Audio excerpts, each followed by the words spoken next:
All right, and welcome back to another Megatron diorama stream.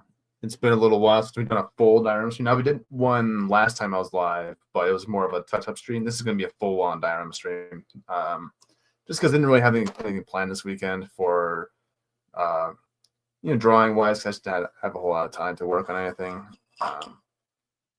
So I decided to just do a diorama stream to kind of end off the year. Maybe I'll do something next weekend.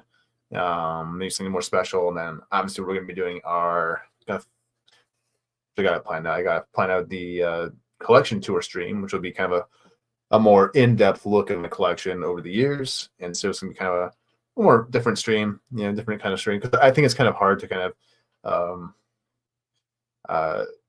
it's kind of hard to showcase a lot of these dioramas as well as the collection over the years in just a simple time lapse. I think video. So I think it's going to be kind of a fun little thing to do on the channel, because why not? So today we are going to be working on the mountaintop, the Japanese mountaintop area, which will be where I house my Drift and Windblade, my two IDW characters, which, I mean, I made it to where you can probably fit maybe one more character like in this space, or what have you, if I lay it out a certain way. But I just had that in mind because I might put Swerve on this shelf because the collection might be expanding in a very significant way, depending on how these third-party companies, can do business. So, and let's see. I get an extra brush. Get started. Yeah, it should be fine. So today we're going to start off with the base coats, which is the boring part of most of the dioramas, but it has to be done. It's a very, very important thing to do. And so the way this is going to be kind of structured is that there's going to be kind of a mix between brass and stonework. So this whole front area, this whole middle area is going to be all stonework. The sides here are going to be stonework, and then these like little decorations are going to be stonework, but the rest is going to be all grass work. So I'm going to start off now for the grass work. I'm going to start off with a base coat of brown. That way you can I have like the muddy dirt sort of undercarriage, if you will. And then I'll add obviously the green paint with the grass that I usually use, which hopefully I have enough grass for it because I didn't buy anything new. I'm just kind of using what I've had from previous dioramas. So, but luckily I should have enough paint and all that for this one here. Obviously right here we have these little cubes, and these are actually meant to be kind of pots for trees, which will be housing these fellas.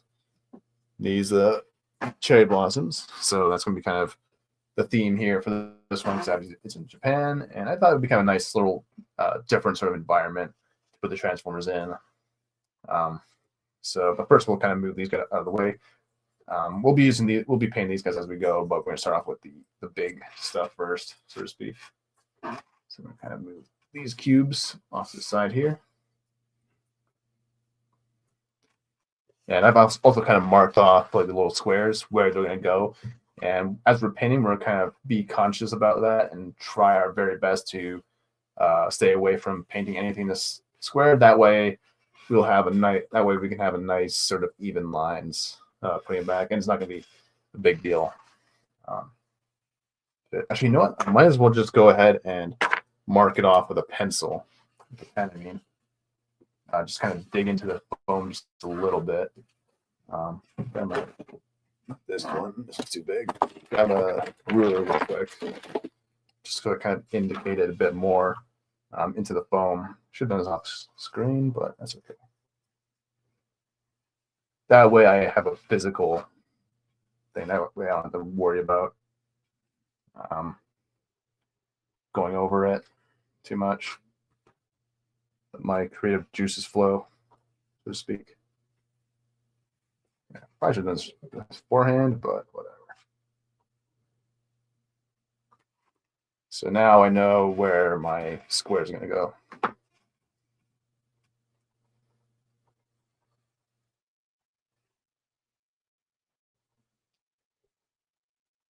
Just real quick, and then we can get started on the paints.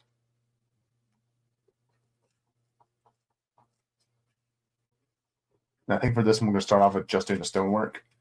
I'm not too sure if we'll be able to get to the grass or the browns for these ones, just because when it comes to doing the base coats, it usually takes a lot longer for things to dry.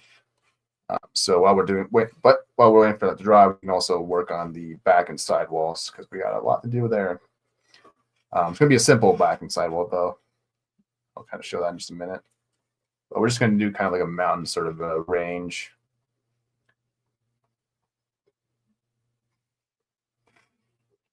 So I have a reference pull. That's a real mountain range I'm using as reference. It's called Mount Fuji, so we might be doing that one. I think it was a volcano at one point. I can't remember. Not too familiar with Japanese lore. I think it is though. My Japanese friends in the world can, if I have any, can correct me if I'm wrong. Sashi, if you're out there, don't want to be an asshole. All right. Maybe a little too much there. That's okay. Gotta be careful with the 1/4 inch foam here. It's very, very thin.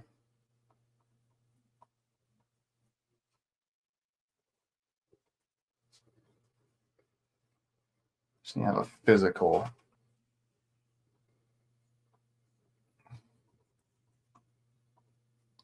indication here. Yeah, good. I'll probably notice it. Yep.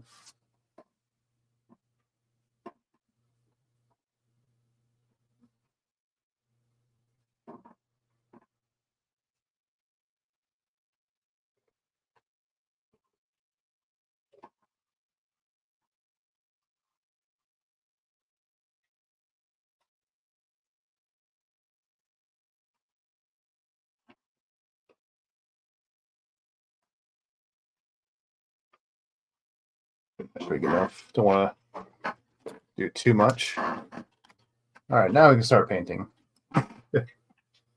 We'll start with a deep gray for our gray part. So it's going to be the middle and then the side walls here. So start there, lace them in there, and lace them in there, all up in there. Start with just that. Don't do too much. And also begin getting this little side here.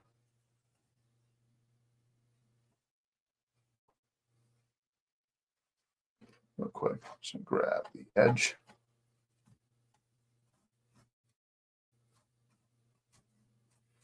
Just because it makes it more realistic once you actually put it into the shell to have the sides taken care of.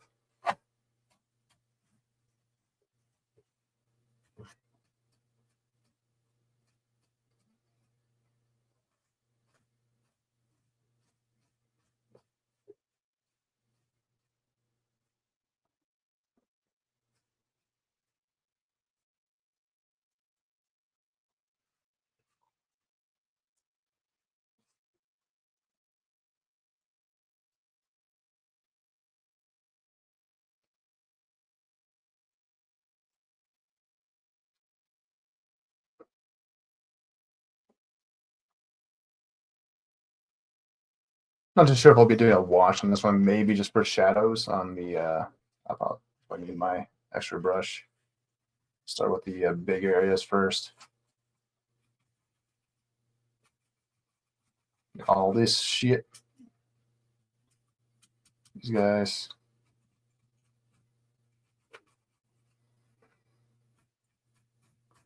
I'm gonna worry too much about getting the brown or the this side as much because I'll be doing that last or after.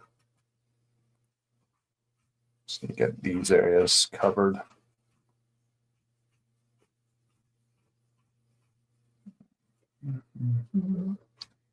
And get all of that hard because these are actually Lego pieces, these red bits here, because they were the only things I could find that were like round shaped. It usually takes a while for paint to dry on Lego parts because it's all very, very smooth and stuff.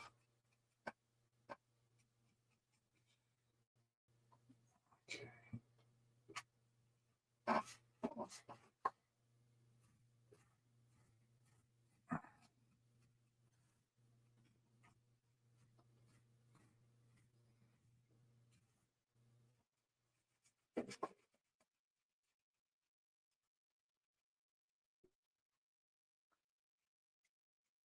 Some things to kind of just flick off here.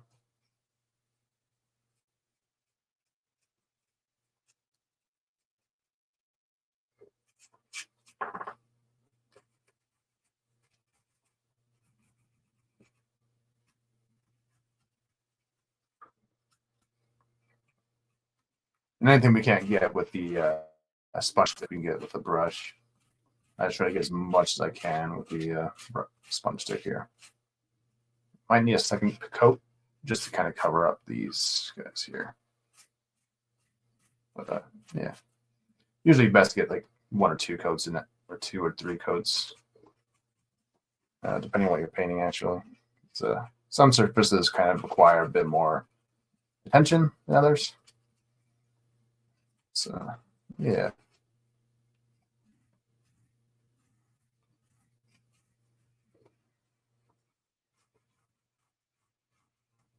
Not too worried about the right side getting any grays on. Go over it later.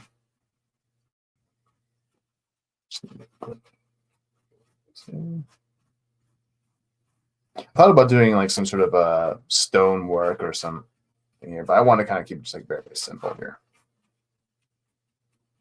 Because it's like, it's not worth like doing all that extra energy because it's going to be covered up by a big ass tree, most of it. So it's not really worth the effort, I don't think. I think it'll look nicer anyways this way.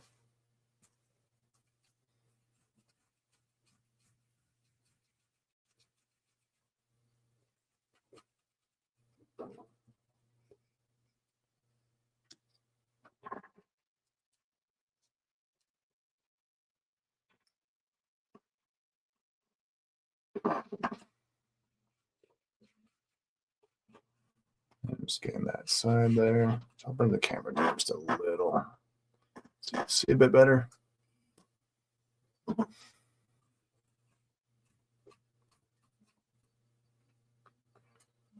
Try and get as many crevices as we possibly can here.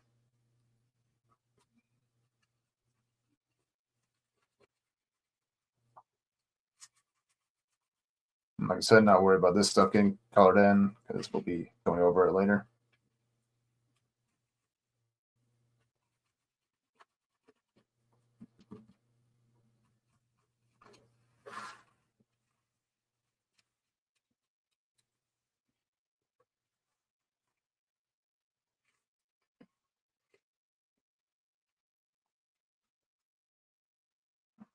Okay, it's probably, I'll probably a little bit more on the side here.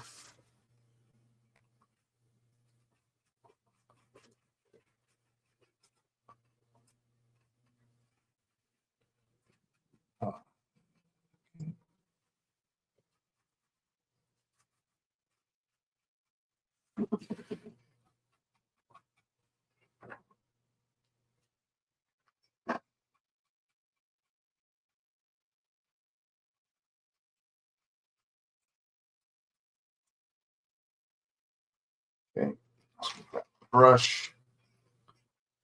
And we'll just kind of go into the areas we couldn't get with a sponge stick.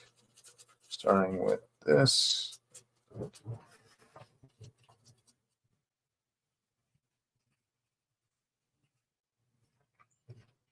On my way. Yes, I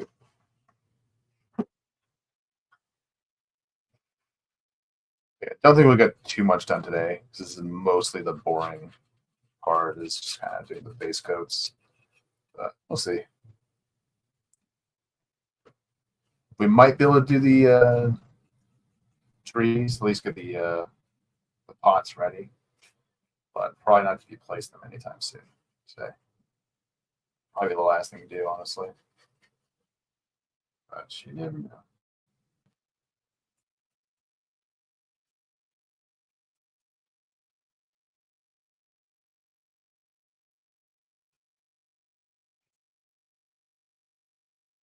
It's gonna be tricky.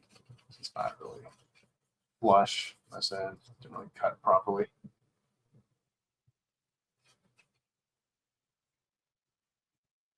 But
yeah, light in just a bit.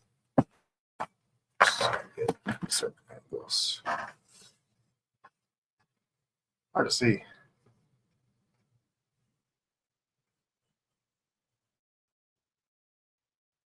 It's really like tight.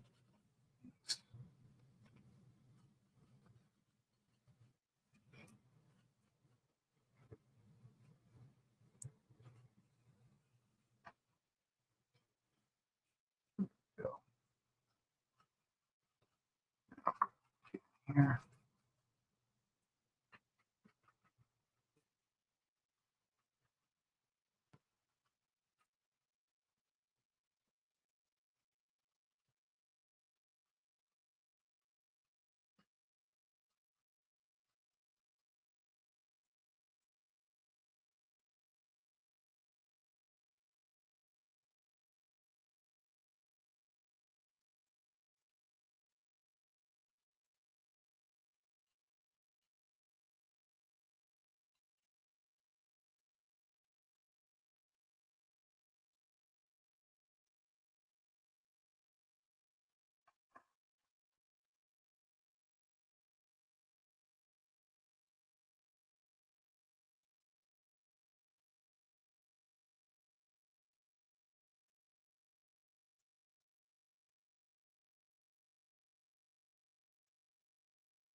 There.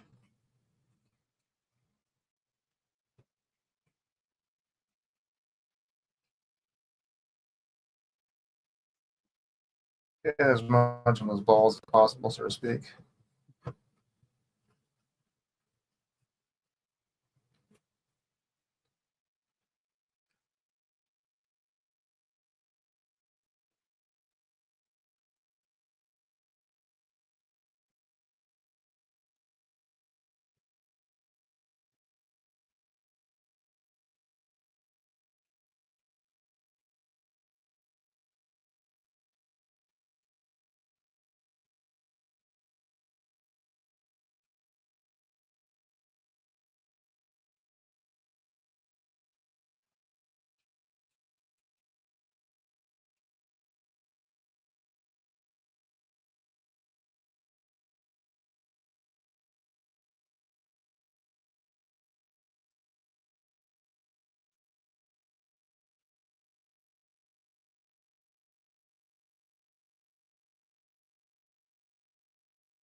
Alrighty.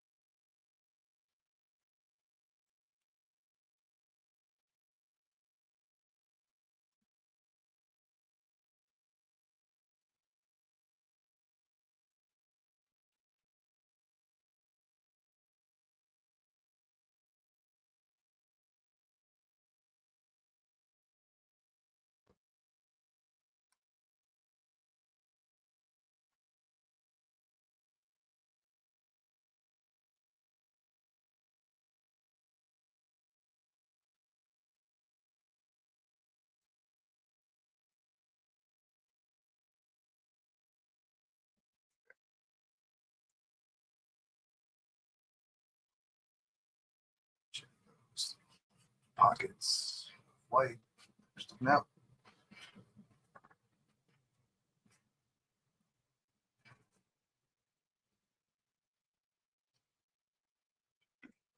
Excuse me.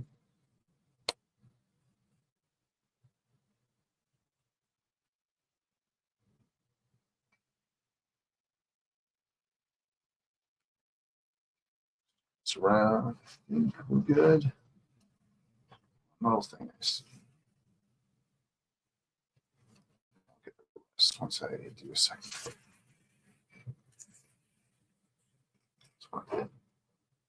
Chap's gone.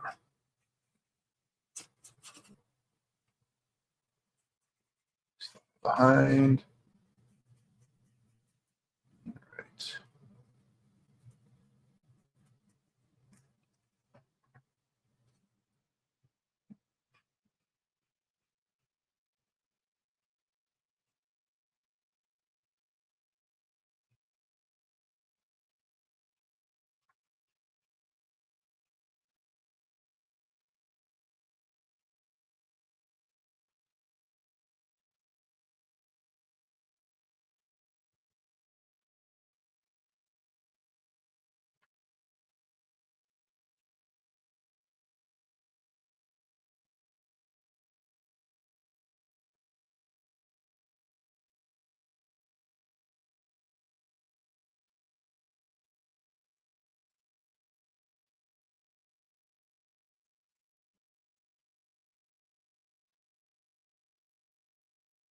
I'm surprised how much the Lego is actually not is doing, because usually Lego, if you try to paint Lego, it's actually a lot more. Takes a lot longer for it to kind of dry properly. But it's actually doing pretty well. Sometimes it'll be a little more wet and all that. Just leave that. All right. I'm just trying to go through, make sure. See what little crevice.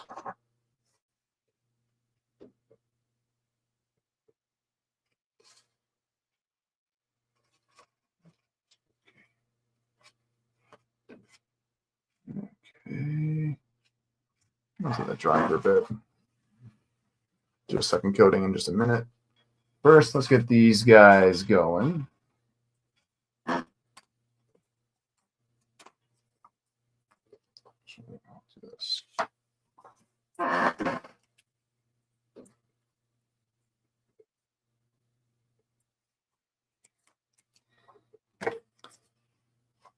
First, you get a little toothpick down the bottom. And grab our paint. And we're just getting the sides. But if we get the middle, it's no big deal. Going over it later.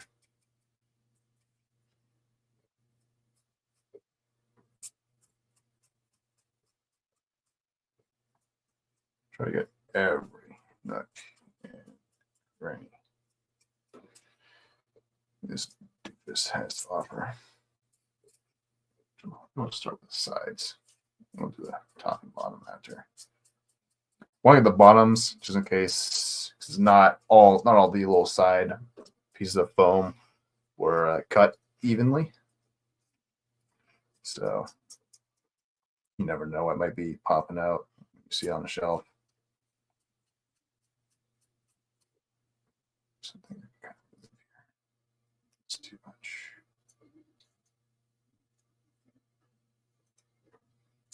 There we go.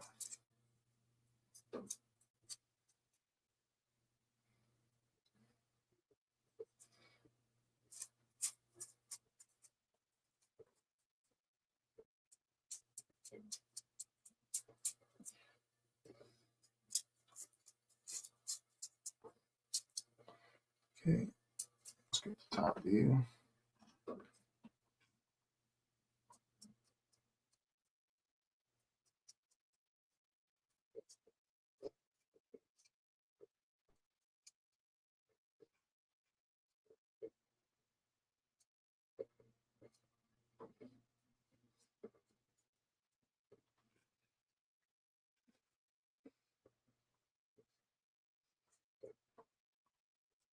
And I'll just leave that. Do the bottoms last once it's all fully dried. Just trying to get. Just stick that foam in the back there. Just put it there. And move on to the next one. Just pull some more paint. So we are gonna need it. Needed. Well, 2 books. Need 4 more.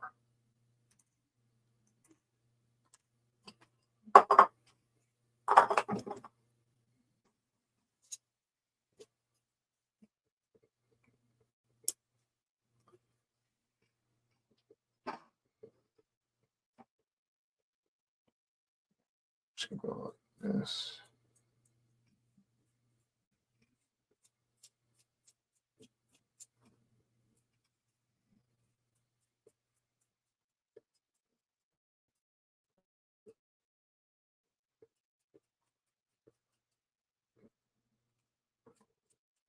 Just gonna grab the tops first and foremost.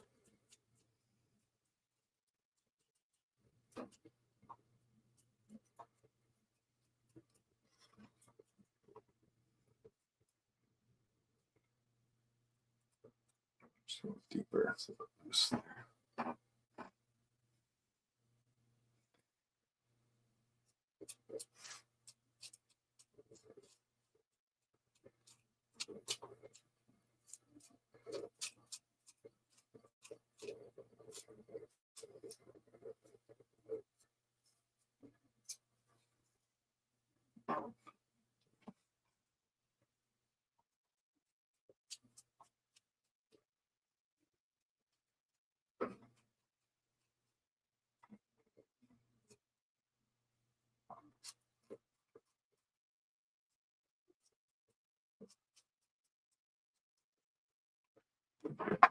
Use my brush for some of these.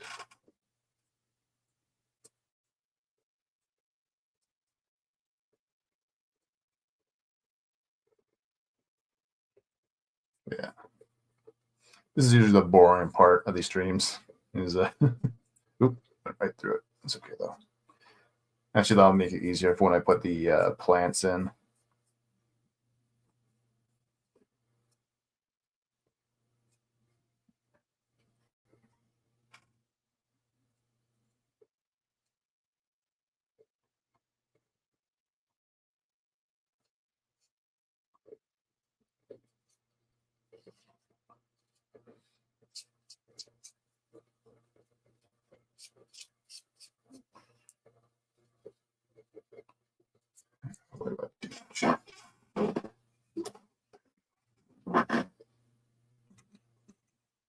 Now I'll grab a third.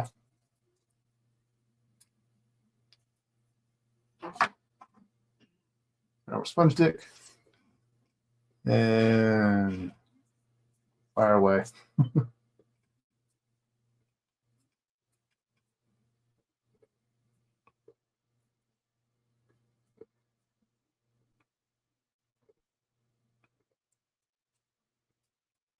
So let all that seep in there.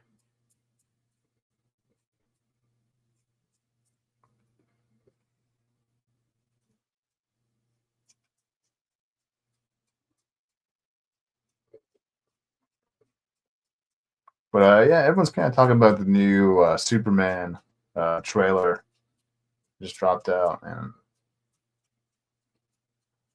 reactions seem pretty mixed. A lot of people are, yeah, it's kind of a mixed sort of thing that's kind of going on. I personally was very underwhelmed by it. Just seems like Man of Steel all over again, which is not a good thing for me because I don't like that take on Superman. I never liked the take on Superman. I thought it was just the worst, like possible way you could handle that character. Honestly, it seems like they're just kind of doing more of that, where it's like they're making him mopey, they're making him, making humanity fear him and all this bullshit. That's not really about the character, all this crap. I don't think he even smiles like once in the trailer. He's just like the only character that looks happy and enjoying his life is fucking like Crypto in that whole trailer. Everyone else looks like snarky or bitter or resentful. It's just like it's not Superman's world. Like Superman's supposed to be very hopeful, inspiring, you know, like, and the world around him is supposed to reflect that in a way, you know. You don't really see him do anything too inspiring, except for that maybe that one scene where he saves somebody, but that's about it. Everything else kind of feels flat and just not really. Doesn't really feel like Superman's world to me.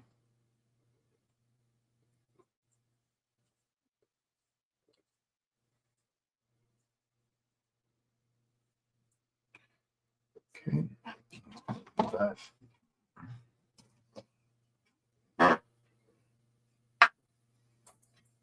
Next one.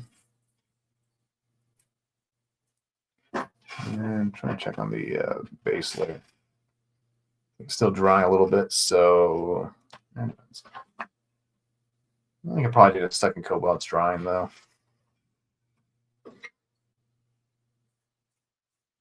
But yeah, not really looking forward to the new Superman movie. Or anything DC for that matter. I'm just like kind of done with DC. I don't really think they really get these characters, you know. I don't think they really have anyone in charge that really understands the characters. They just kind of pull images from the source material, but they don't really understand the source material. They don't take the time to read it and understand it properly, or understand how to portray that character properly. They're just like, oh, let's put this in the movie so that people will be like, oh, that's from this comic, and thinking that they're doing something right for the fans. When it's just like, well, no, you got to put in the effort to actually develop this character and make him like you need to really understand how to respect this character and what he stands for and stood for the longest time, you know.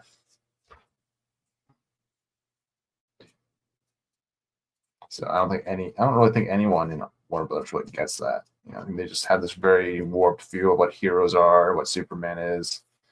You know, they think that Superman is boring because he has all these powers, and it's like, which, by the way, he has a lot of weaknesses that they completely forget about. They don't understand. So, but they want to kind of get away from that. They want to kind of get away from this whole the white bread, good wholesome farm boy. They want to kind of make him a bit more edgier, a bit more moodier. And just like that's not Superman. It's like that's boring emo man, not Superman. I really just feels like it belongs in like that Matt Reeves Batman universe. Honestly, him and Clark are very very similar. Both very very moody and stuff, which isn't Superman at all. Not supposed to be your brooder. It's Batman's job.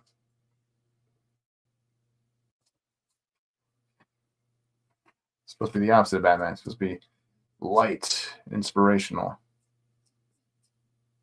But yeah, I think just modern Hollywood just doesn't really get that. And probably never will get that, honestly. There's a lot of cynicism in the industry nowadays. Don't really see them doing anything good with them anytime soon.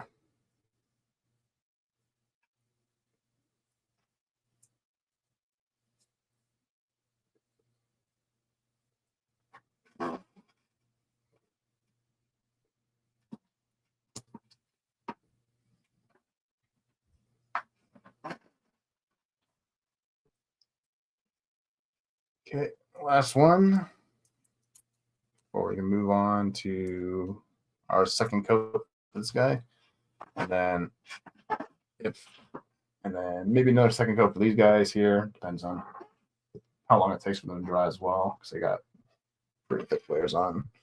So I might just go ahead and start the background after this real quick. So yeah.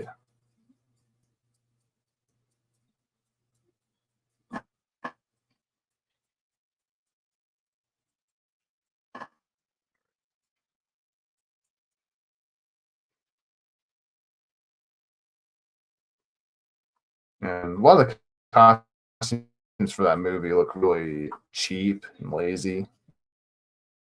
Yeah, it doesn't really look like a superhero. It looks like a looks more like people cosplaying in that movie more so than natural like superhero costume. Like Guy Gardner looks awful. Hawkgirl looks meh. Metamorpho, we only saw him like for a brief moment, but he looks decent enough, I guess. Mr. Terrific, he looked okay, nothing special. It looks like something out of CW, honestly. Like all his characters' designs. And Superman's costume was boring. It's just like it looks like a Guardians of the Galaxy like flight suit. You know, it doesn't look like an actual like superhero costume. You know, it's very boring. I like that they have the trunks back. That's nice, but you know, aside from that, it's the only good thing about the costume, honestly. And the guy who's playing Superman looks okay. He looks the part. Just don't know if he's really acting the part or allowed to act the part in some cases because he doesn't really seem like he's having fun with the character. You know, he should be fun. Superman should be a fun character. It should be a fun world, a fun character, a fun story. To tell with him, it's Superman.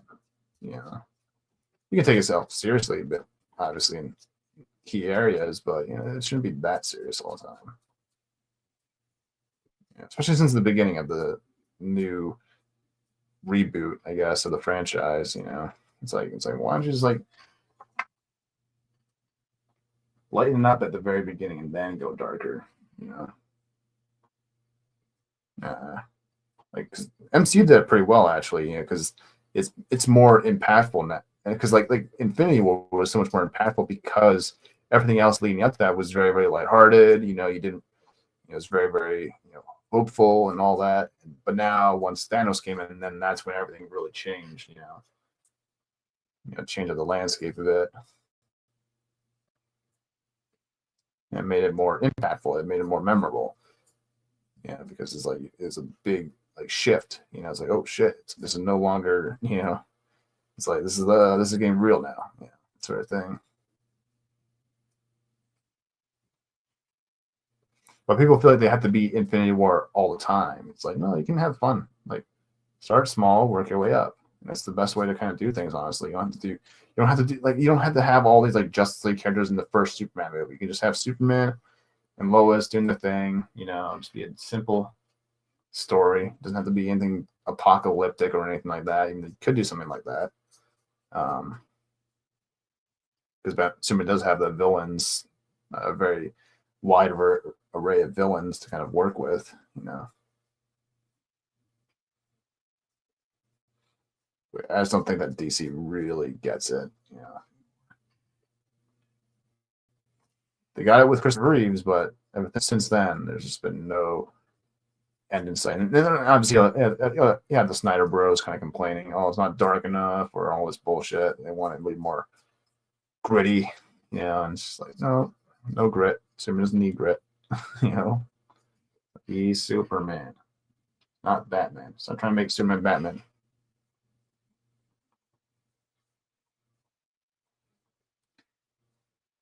And Batman himself isn't really that gritty of a character. He just lives in a gritty world. Like it's kind of like that's kind of the thing with Batman. He's not supposed to be this dark person deep down. It's like no, he just takes on this dark persona, but he doesn't actually become that persona like in that way. All right, so I think this is done for now. And dry off to the side, and we can bring back our base layer. So we need to kind of make these lines disappear, so to speak. So they are unsightly. I'll just dump a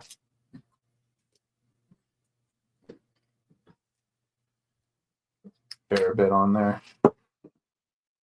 Get our coat in.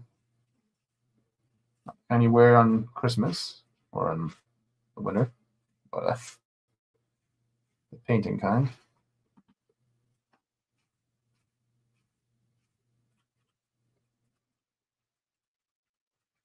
I'm also tempted to just go all gray for everything here, but I won't.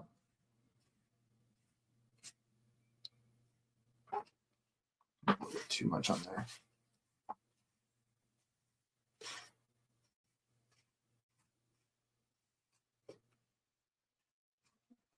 I'll just do this whole corner. Okay.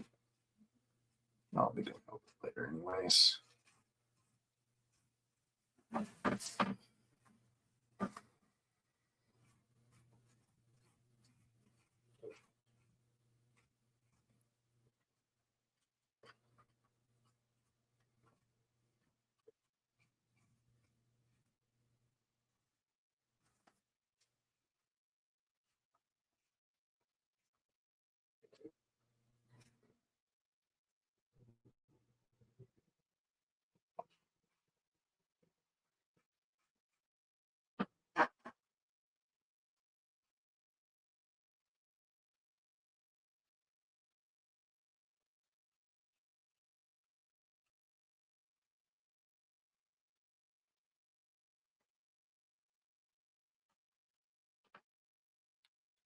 Off some of this paint.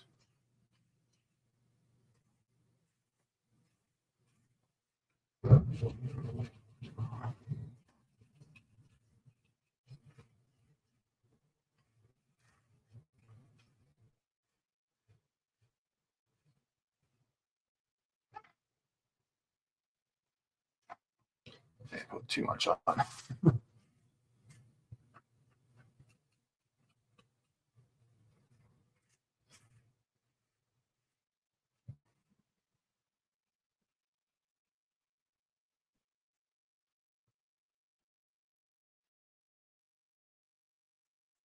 Just like kind of thinning out, spreading into the brown areas. For the areas that will be brown eventually, but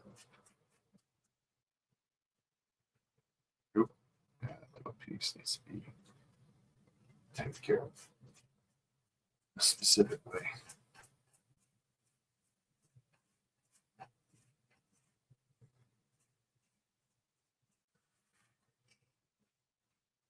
Hopefully, I'll just cover up that.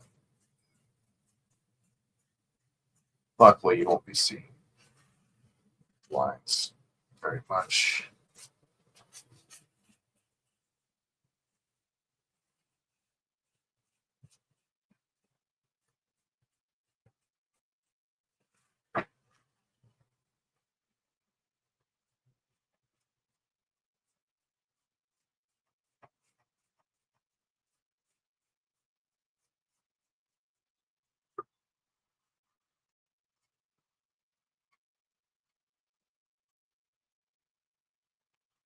I'll leave the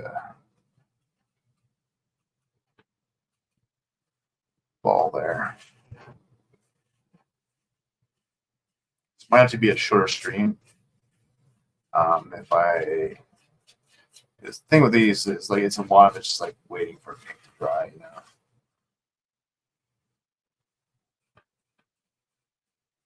So I'm not sure how many people want to watch that, but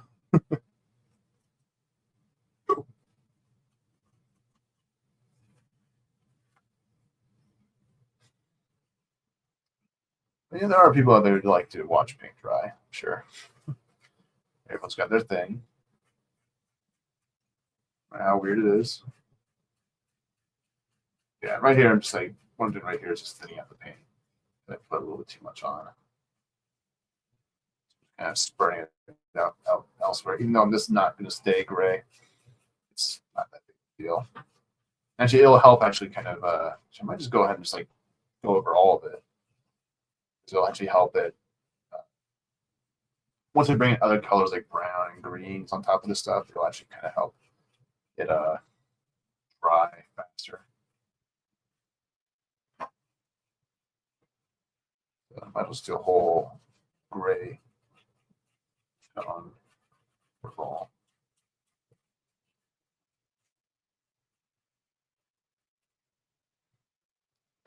Let's see.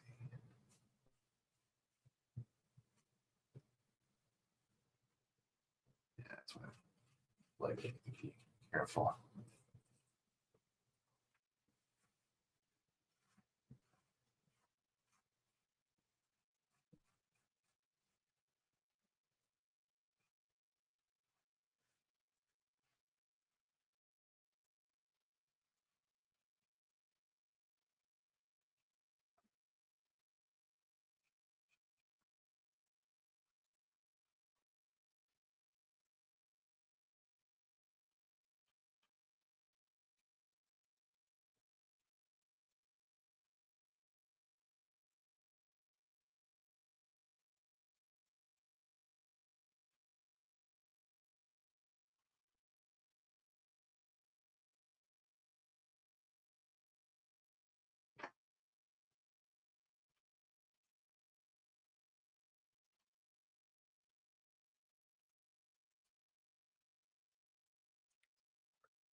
side like this.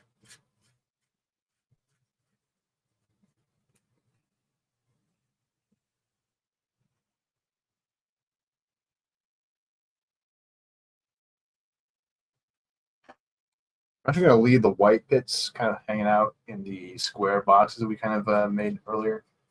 That way it'll kind of make it easier once I go back in to place the cubes or whatever back on there. Or when I glue them in. Which kind of, so I just kind of go ahead and just like gray tone the whole base layer as well at this point. So that should help the browns, which I bring them in along with the greens and all that, kind of dry faster. Just have to wait for these little fucking balls to dry. It's Lego. So that'll be the thing. After this, we'll probably start on the back walls, just to kind of switch it up a bit.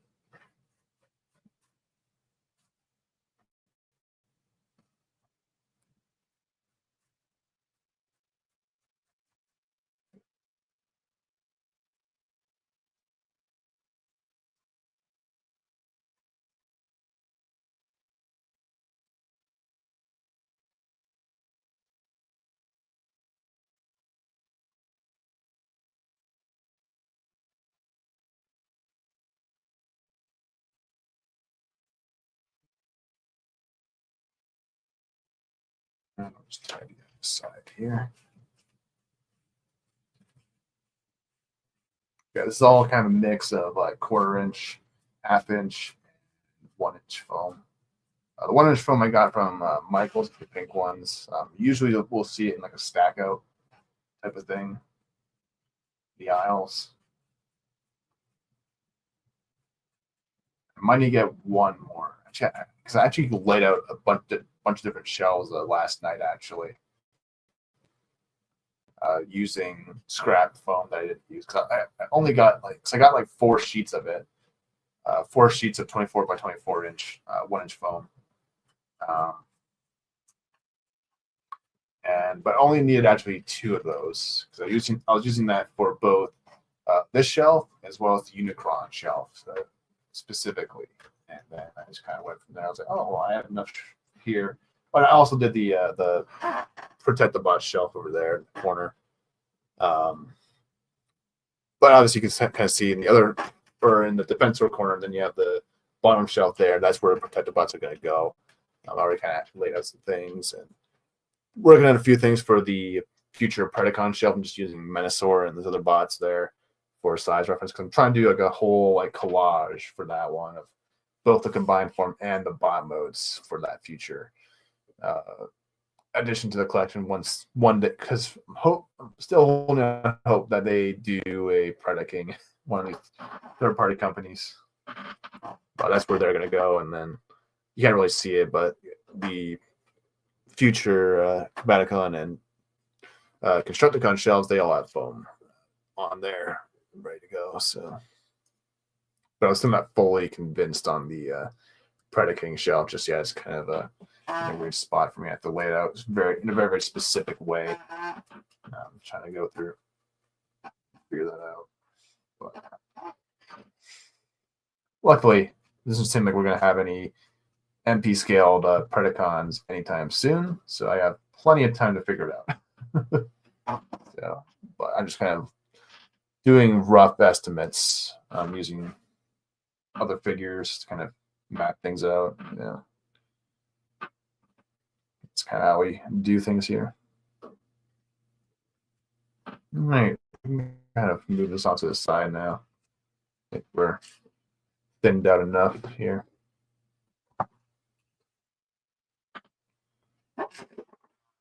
Now check out these guys real quick, and then we can move on to the back side walls. Okay, so okay. All right, some areas are still drying, but I think we can probably do a second coating real quick.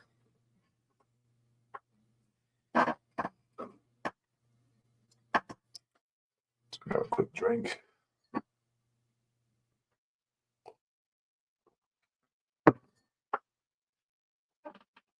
I decided to go live today because I didn't have any work. And I won't have any work until next year, actually. So, got plenty of time to catch up on diorama work. Or I get started on some dioramas. I have a few actually laid out now. Kind of. Or at least I have the base and like I have the main sort of like structure for the dioramas. Aside from the final three on my mini Decepticon shelves and the bigger shelves, like my future Omega Supreme and Defensor shelves, as well as the Titobot and Terracon spot.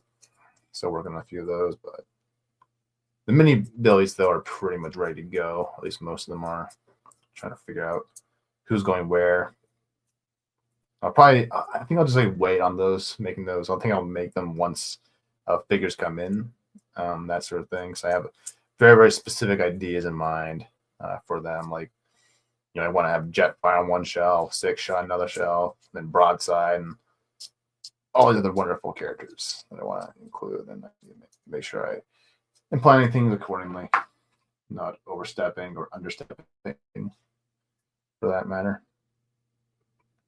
So try and squeeze in some paint into a little crevice. Now that you'll see it. You'll likely see it, but it's just in case you do. And luckily, this is going to be a top shelf, so you're not really going to notice any little white glimpses, but it's always nice to make sure you cover your bases as best you can. You know what? I'll see it. I'll notice it. So that matters. Don't tolerate laziness around here. At least not when it comes to dioramas.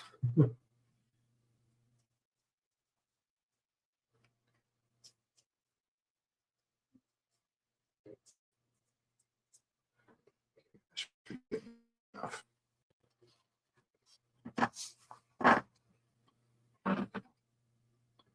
I might need a third coating, and not a third coating, but I might need just like an extra coating on the balls on the base layer, for lack of a better term. Let's go through. Just patch up some areas that are looking a little bit too white-ish. Nice and purely gray here. No blemishes.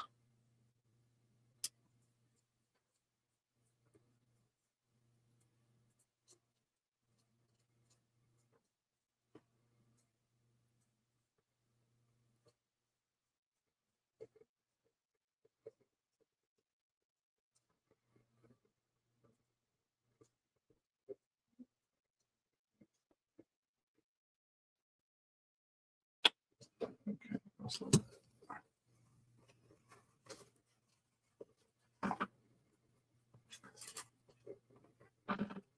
That crevice needs to be filled.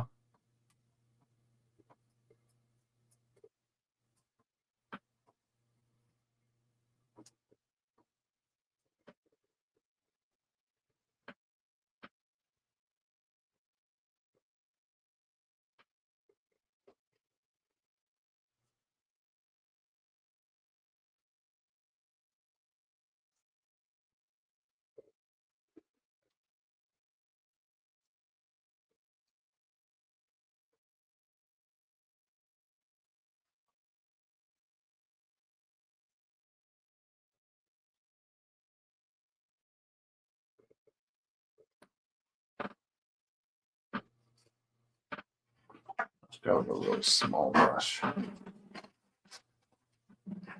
difficulty.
Okay.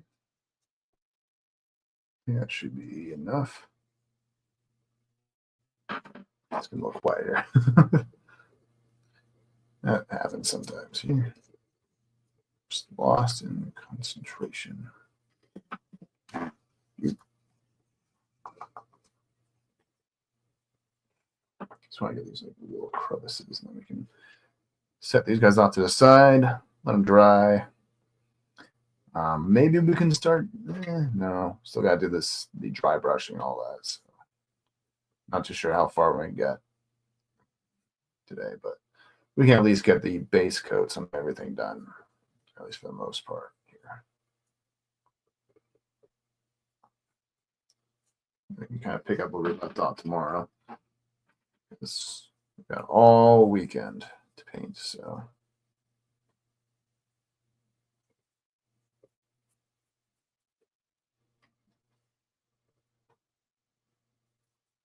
I might even do multiple streams a day, depending on, because sometimes the way it kind of goes with these streams, because it's been a while since I've done one of these, for people who are new, who are listening in, is usually I go until I can't paint anymore. If there's nothing left for me to paint, I usually end it.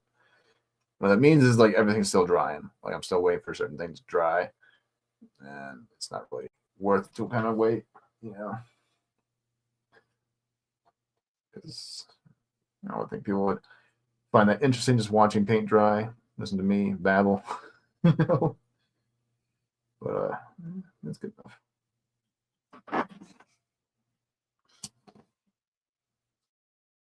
My OCD will thank me later for doing all these crevices here. Yeah, once it's all dry, I think we'll probably do that quick. No, we need to do the little balls on the stonework there first, and then we can do the dry brushing, but that will, yeah, it's still drying, so just leave that.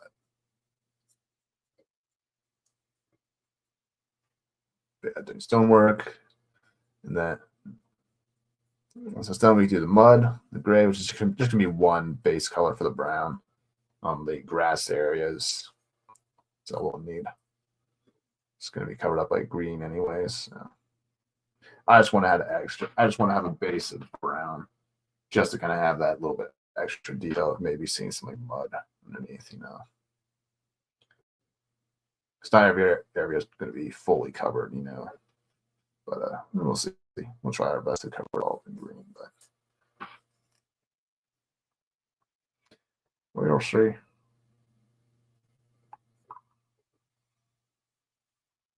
I think I'm going for like a really bright green too, just make it pop out shelf.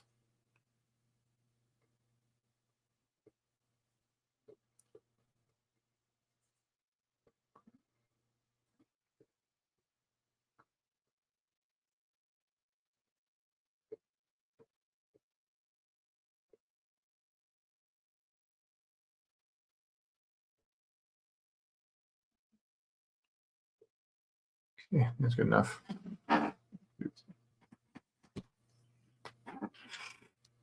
Just one last cube, and we can kind of get started on the back wall.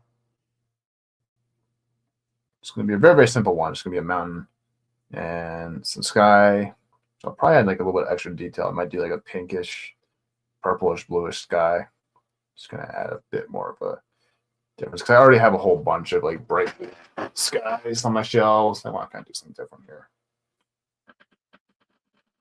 Kind of more of like a morning dusk sort of a effect, that sort of thing.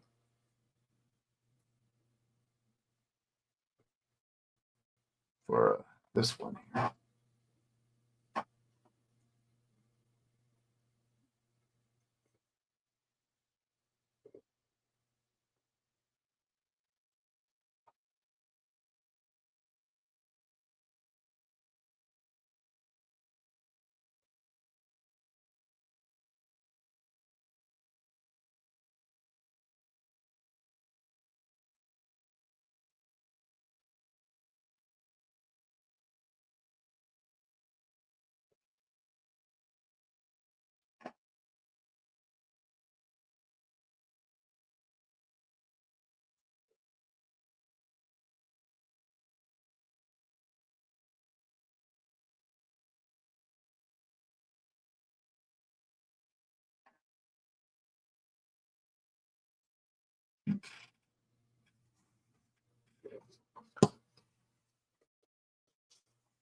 Okay. Set you all off to the side. Let y'all dry. And then we can put my brushes away. And I'll get my big brush. I'm using for the sky for all three things here. So I can pull them out here. Just move this guy off the table. There we go. Move you guys too. Right over there.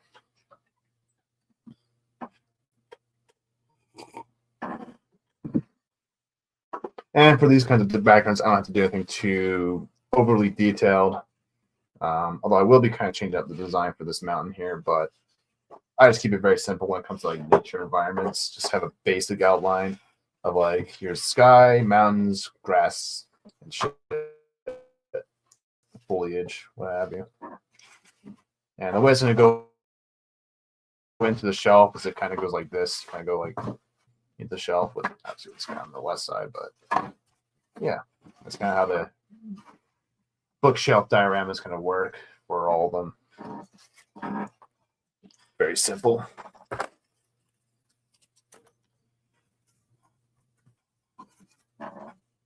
So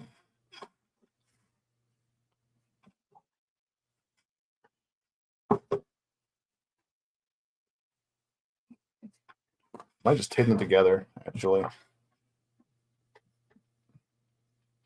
Just so we can get a nice consistent sort of paint job gradient. I'll put a tape where the paint won't go. Like I need to kind of get these areas here, but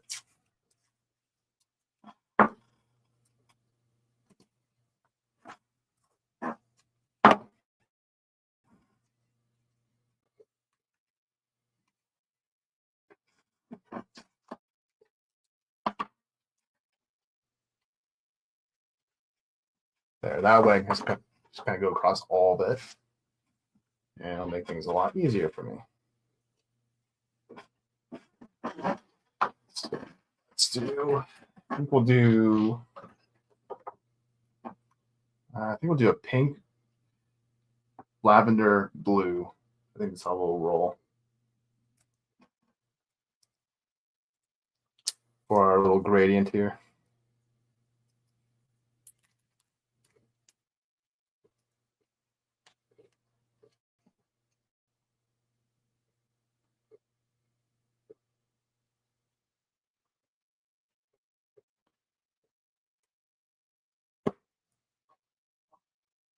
There's our.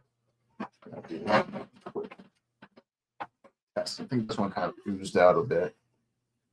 So make sure to screw up. Okay, fine.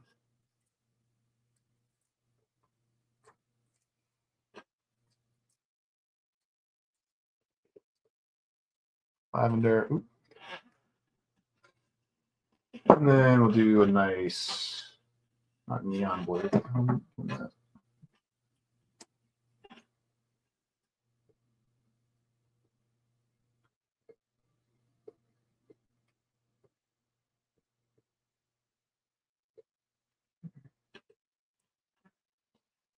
And I think we'll just do like a white in the middle.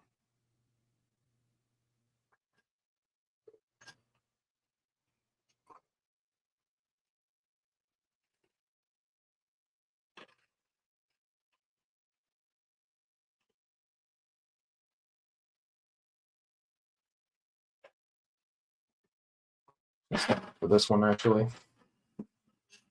All right. Oop, smack the shit out of my light.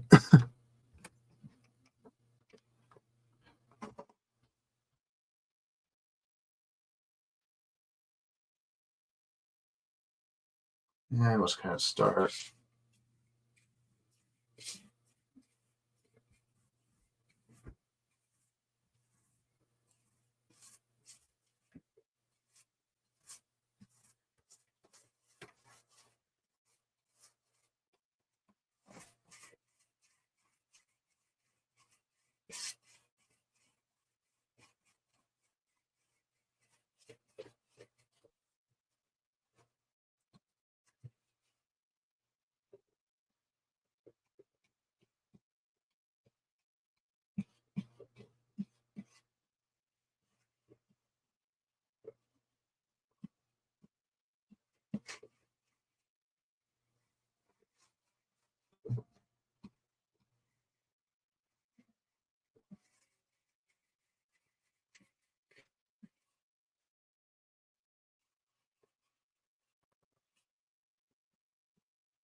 Oop.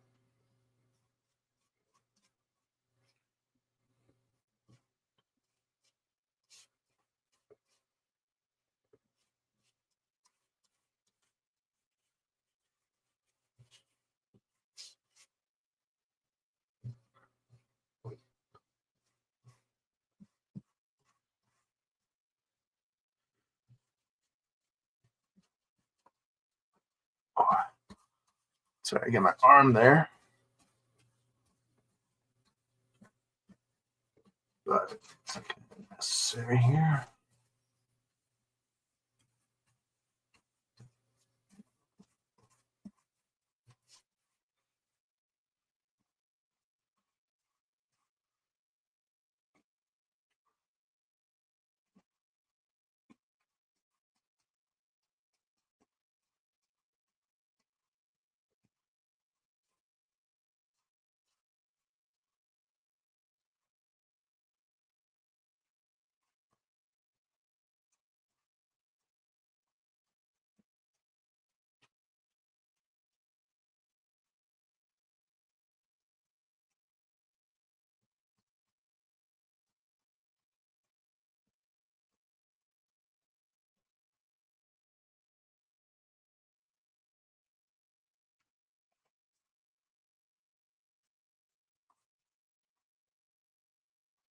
Get all these white spots here.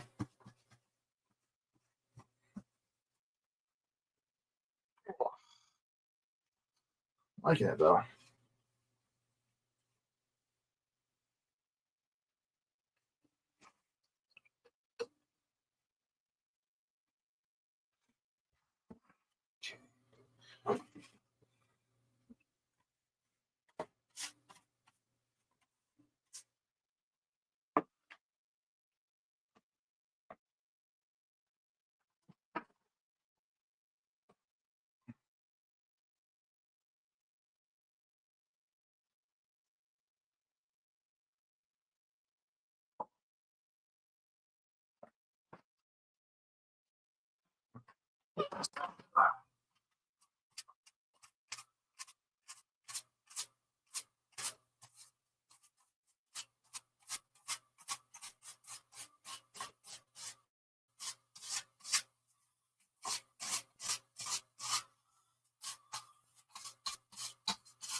Okay, and we'll just grab sidewalls.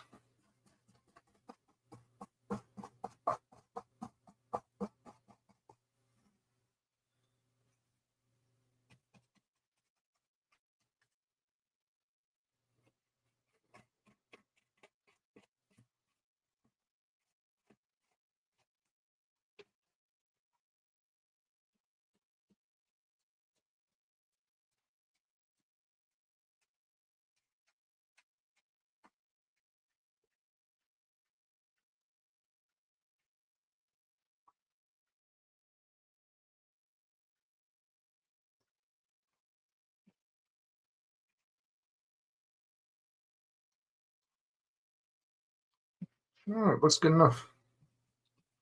We'll smooth out a few areas. Some brush hairs kind of falling out, but hidden stuff.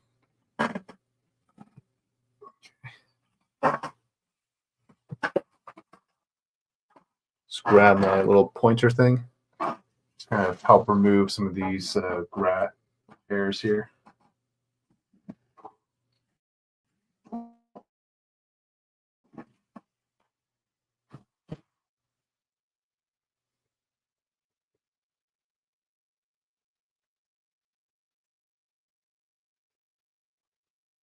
Carefully remove them. Peeling this paint off.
Don't want any of these hairs. Just stick them on my knee.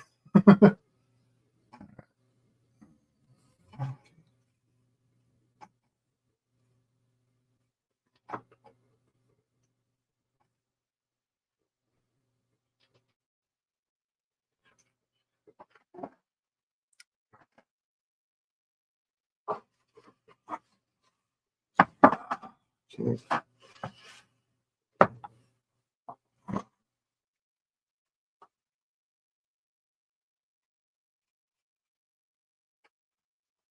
This spot.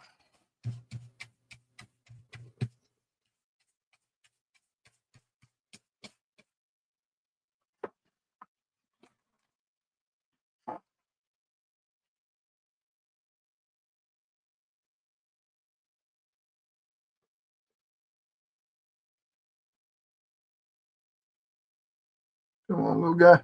Come on. Right. I should be after the hair.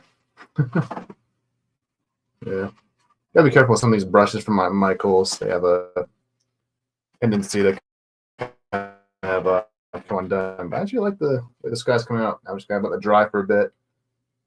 Check on the base layer. Looks like it's nearly ready. You can probably do a little bit of touch-ups there. But, yeah, I think that's it for the sky. It looks pretty decent so far. Yeah. Just want to touch up these little patches here.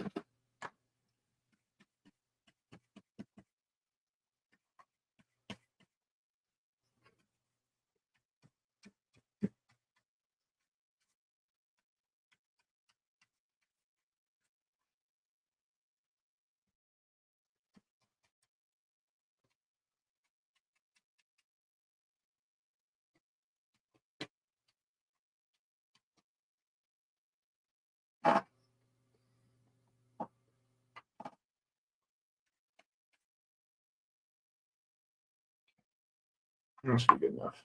And that's our sky, our beautiful sky.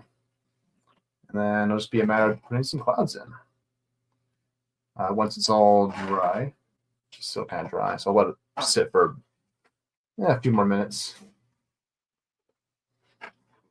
So just place this over here. I'll just kind of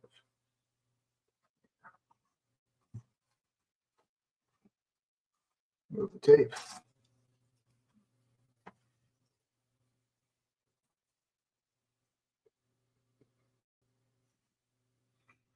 It'll be over here. So we won't need to tape for anything else. It's just for the sky.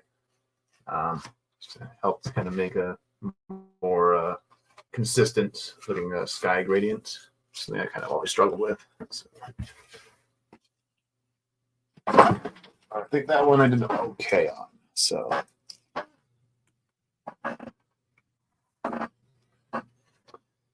And I'm still trying in a few areas, but I'm still working on a few areas.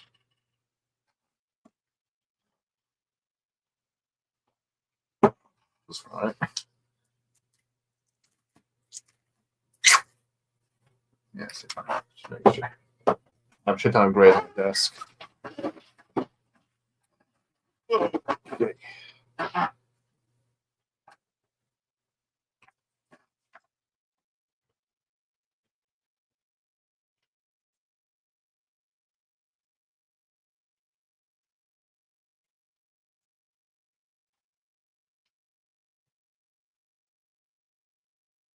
Try and grab these guys as best I can.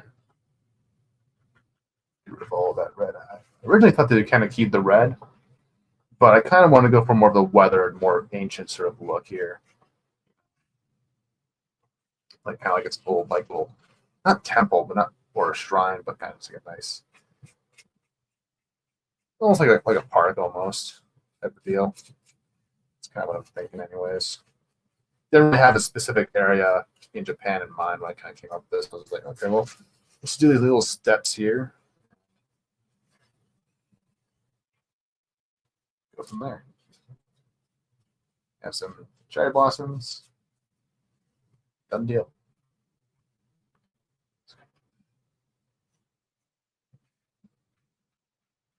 Touch up that little crevice.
Leave that off to the side to dry, dude.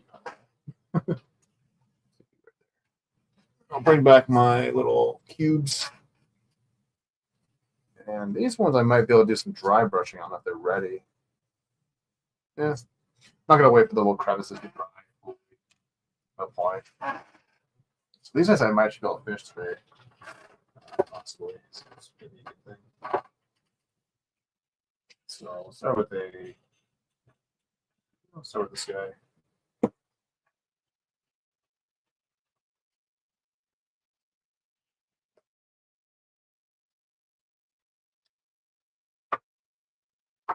Well, kind of keep a mental note of which colors I use for dry brush.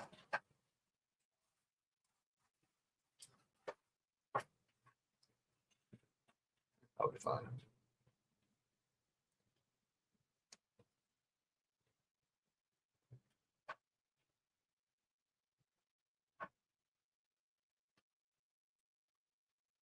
Start with gray, start with some white.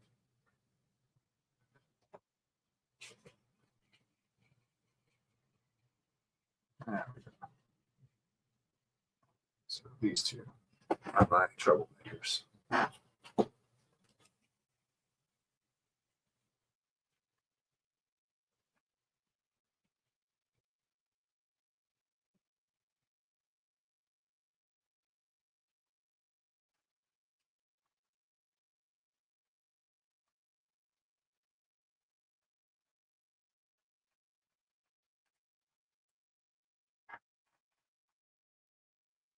Good.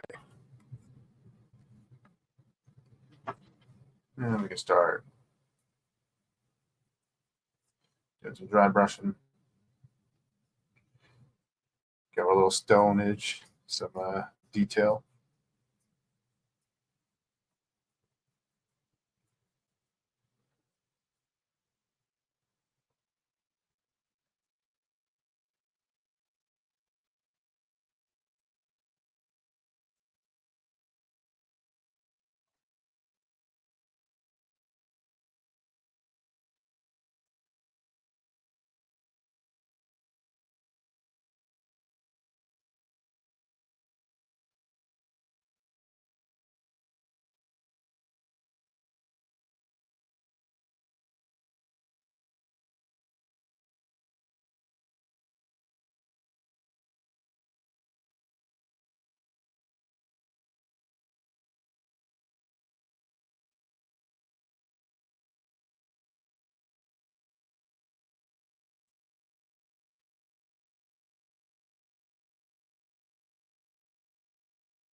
Spent too much time on these. That's good enough.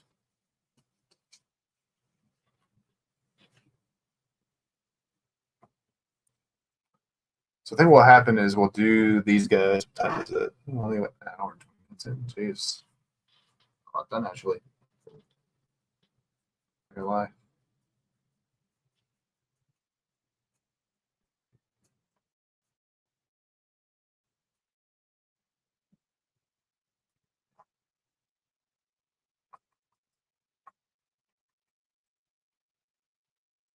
But yeah, once we finish the dry brushing here, we'll see how we're doing on the back wall.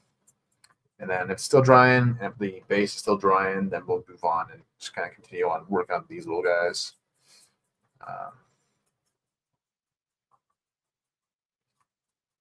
It's kind of the thing with doing these diorama streams is like it's a lot of just like kind of waiting for paint to dry. So, but it's necessary.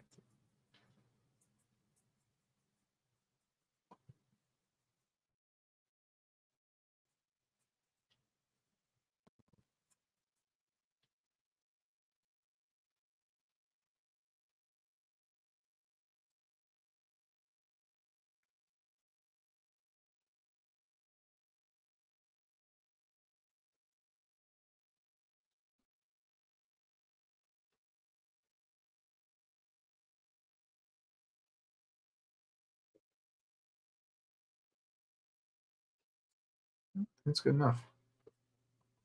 I think it needs any more shades of color for these ones.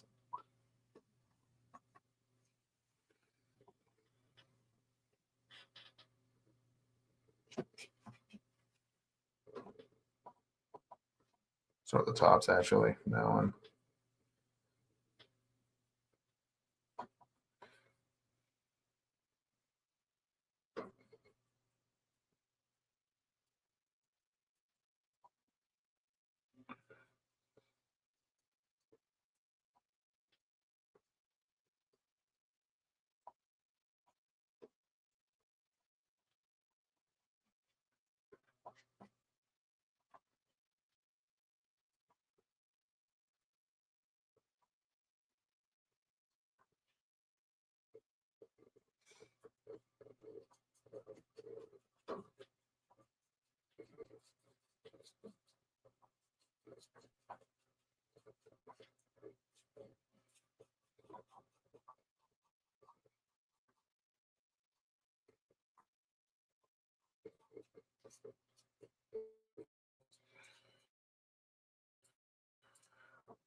It's good enough.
And the last one.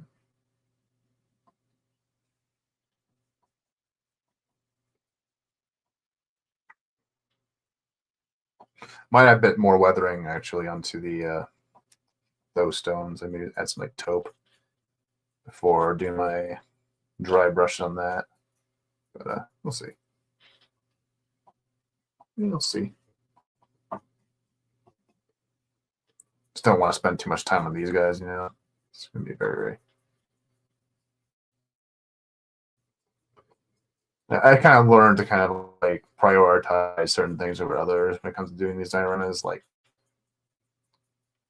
because this thing's only job is to kind of pull the trees eventually. Once I get that, I'm all glued in place and all that. So, but hopefully, if everything dries up here real quickly, I can eventually probably get started on.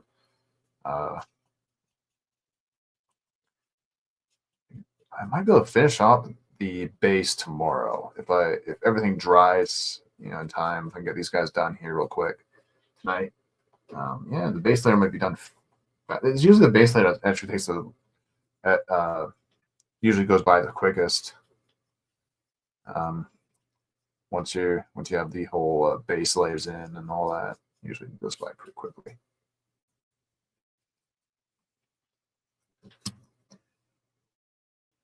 And there's our little plant pot things, soon to be.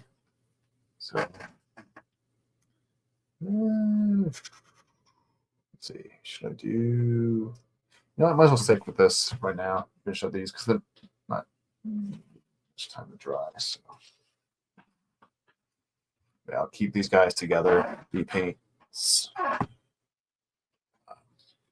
and this plate for tomorrow, just in case we don't get to the dry brushing on here just yet.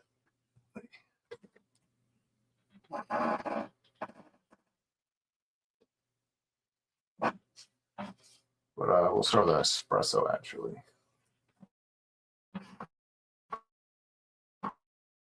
For our brown.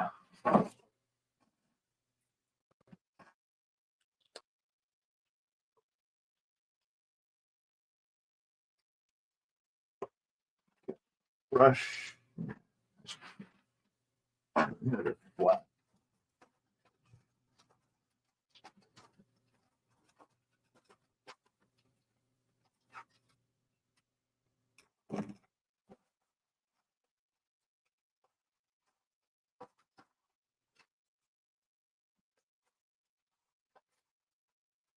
Oop. Perfect. Perfect. Small and flat. Okay,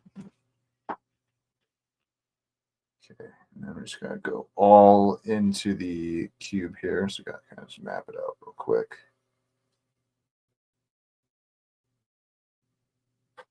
First things first.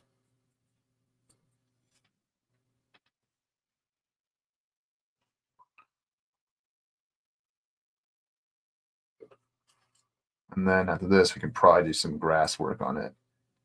And these will be done. It'll just be a matter of getting the rest of the base layer done, and we can place the trees in. Which is usually the best part is when you actually have to. And that's usually the most fun part is when you do the decorating dioramas. Like base coloring is kind of boring, like what I'm doing, what I did earlier today. But yeah. Like dry brushing and adding like the extra details and stuff like that. That's usually the most fun part. And this part doesn't have to be too perfect here. I'm not going to do a second coat. It's going to be covered up in grassy elements. But I just want to have a little bit of that muddy, you know, sort of a. Because sometimes when you see grass, it's not all just green, right? There's sometimes like a little bit of. Sometimes there's patches of like the mud or the dirt underneath. So I'm just trying to get that realistic sort of edge here.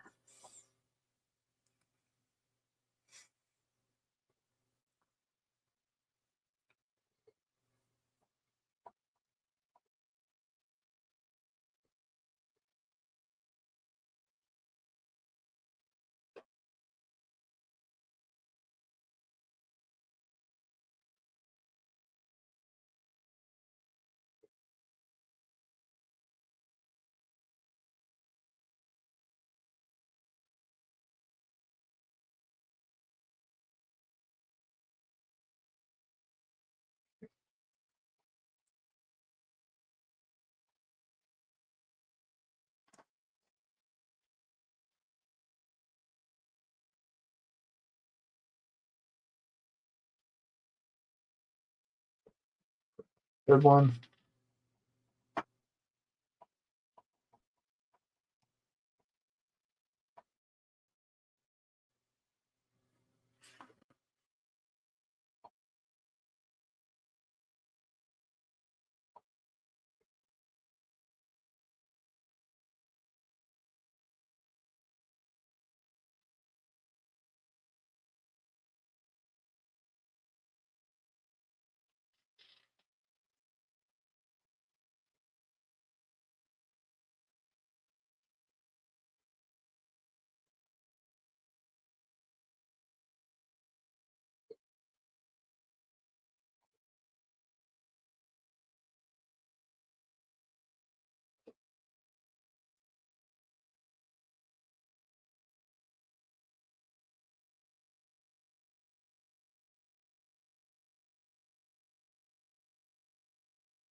Okay.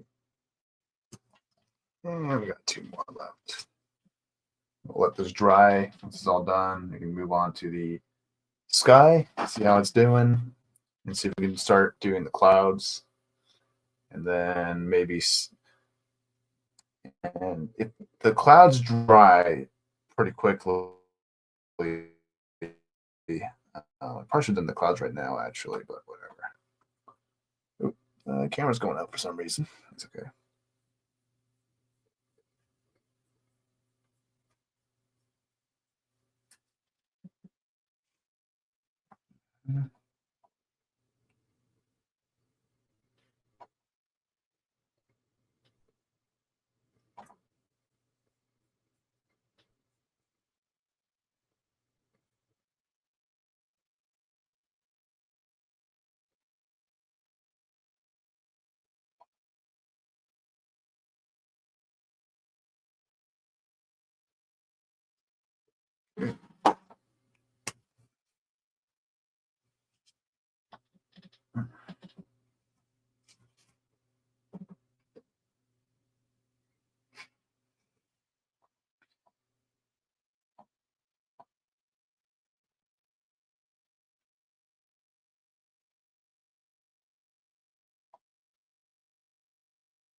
Okay, that should be it for that.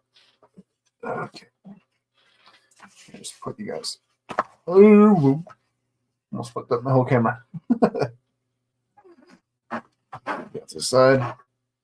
And I'll put the paint I used there. That way I remember which ones I used for when we do the grass and shit. So, all right. Well, this area seems to be drying pretty quickly, but there's just little crevices that are still drying. They're still wet. So I'll leave it for a minute. Let's do the back and side walls. So this one looks like it's pretty much ready to go.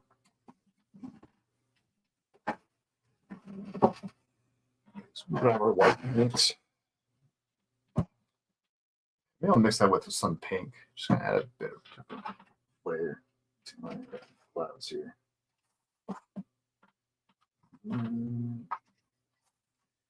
Not actually, hold on.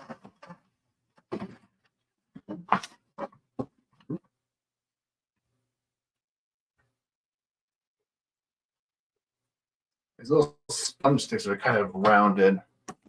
I'm try and use those for my clouds.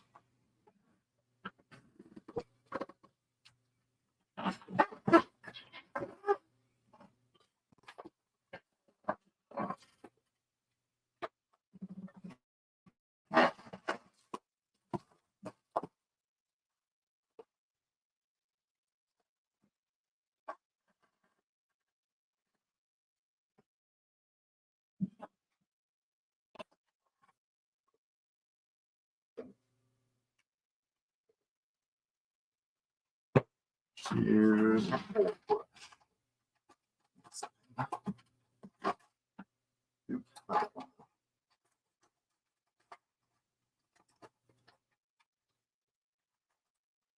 No.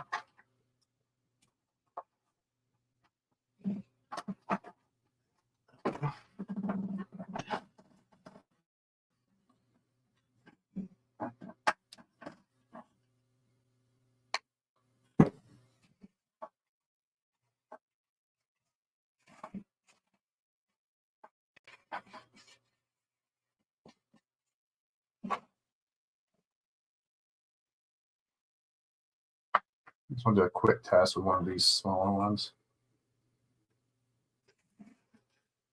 I don't like it.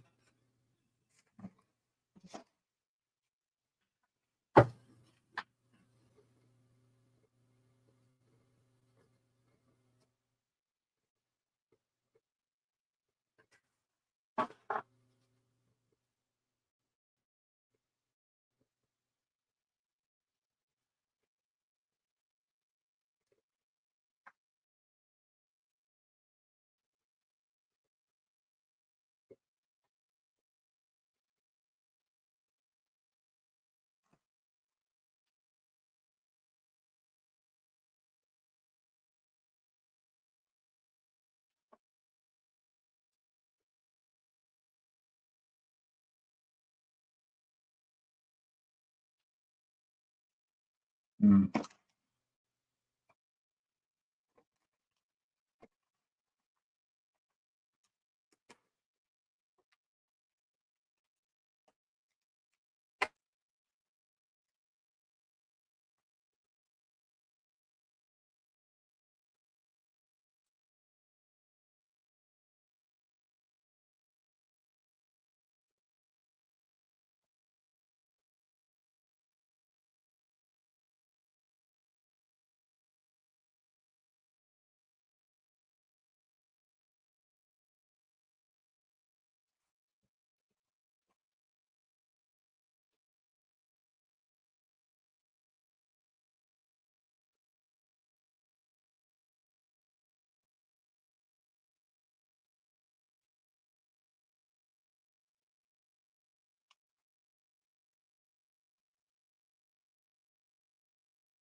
Yeah, we'll leave it at that. All right, so I think I'll do one more just right in here.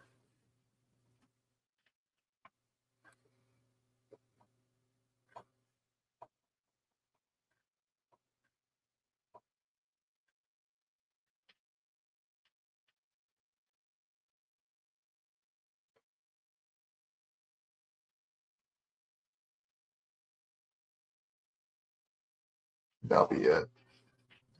This side, anyways. Well, back. I just have to kind of carry over a few of the clouds on this end. So this one and this one. That'll be it.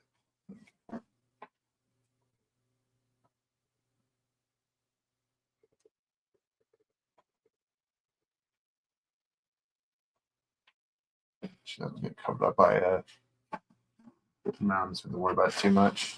Let's go out this side. I haven't popped properly.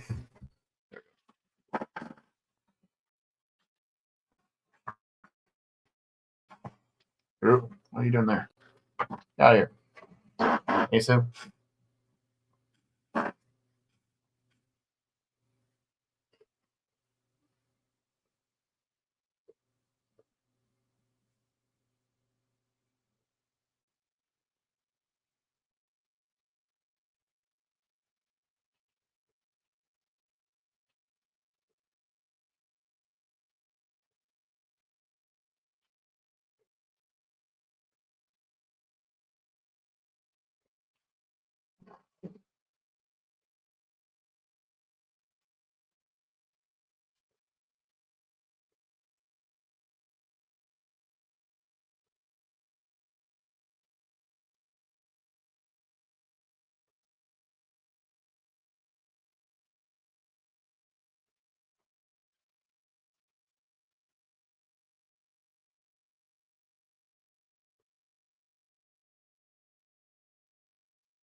I'll do one more here and one more like right around here.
So beef this one up just a bit.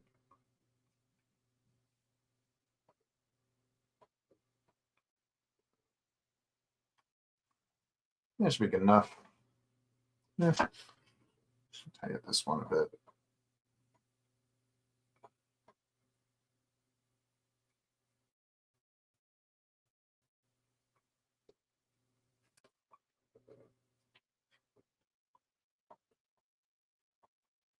But yeah, these guys dry real quick. I might be able to do some, at least some, lay the groundwork for the mountains. Then that might be a good place to end on.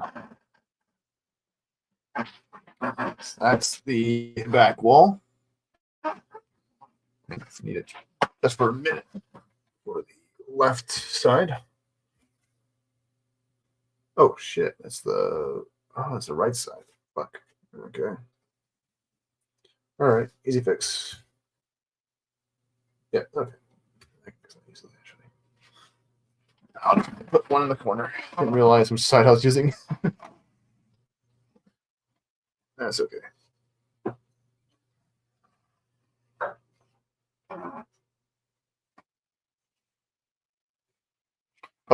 Hold on. Yeah, I might need to carry over one just on this side.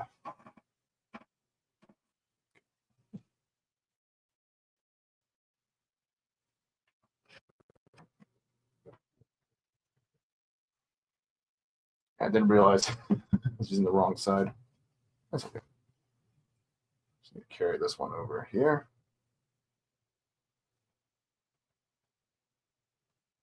Okay. All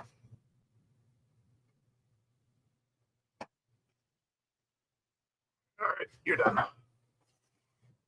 And I just need to carry it over. One on this side.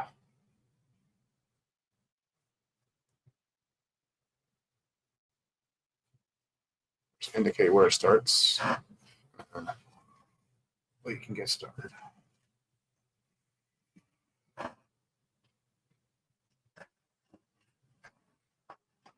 So while this is drying, we'll probably work on the tree pot things, and then we'll see how we're doing. See how the base is doing. I think it's almost done. So I might do a little bit of a dry brush on that.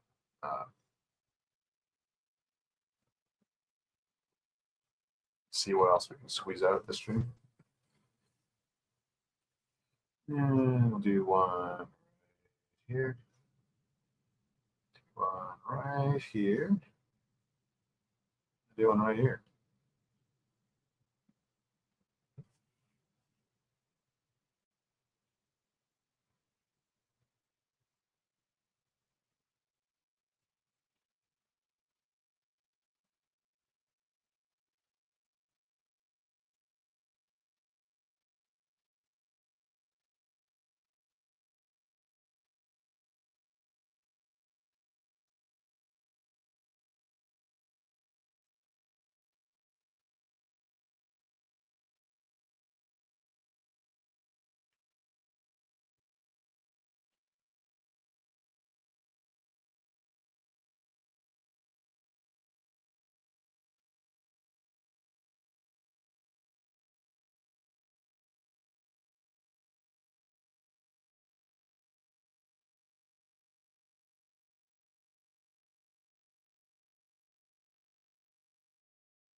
All right.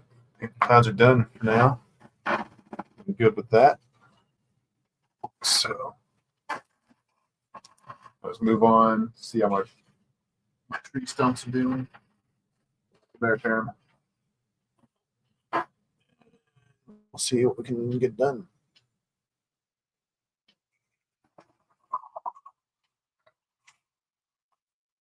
Those are all dried up, so we can probably do some of the grass work. Now we use a slightly different. It's really find them. What did I put those damn things?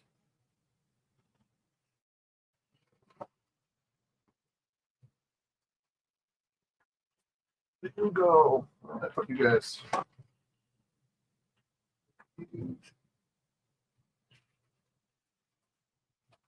Should be one of the smaller containers.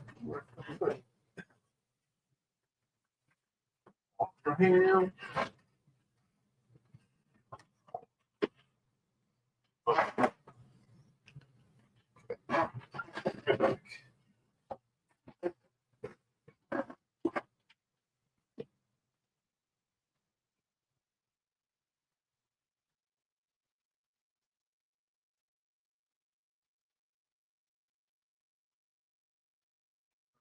Thing.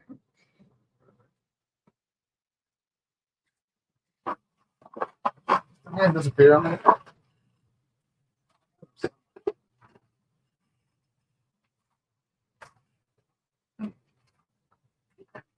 Stupid. Blind.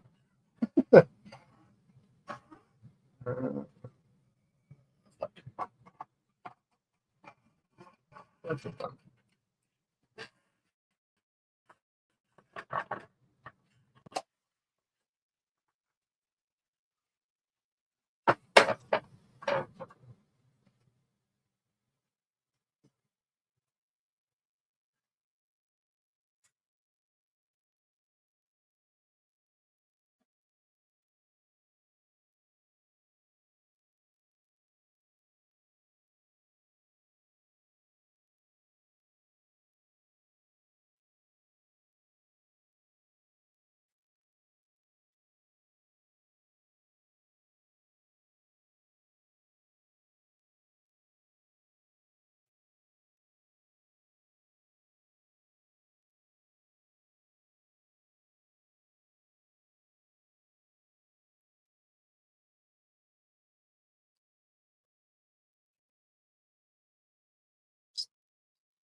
Huh. That's stupid. I put it. Oh, right there. It's on my shelf. A whole bin full of my grass elements. I was like, where the fuck did I put that thing? There they are. So I'll probably be using these ones for the planters. And then I'm going to use these ones for the main grass ground because there's a lot more of this stuff. So I want to kind of utilize them. I might use these guys a little bit as well. We'll see. We'll start with just one at a time here. Now, what I do for that is I should take these guys off. No longer need that. Grab plate. Need some green. And I'm using a bright, vibrant green.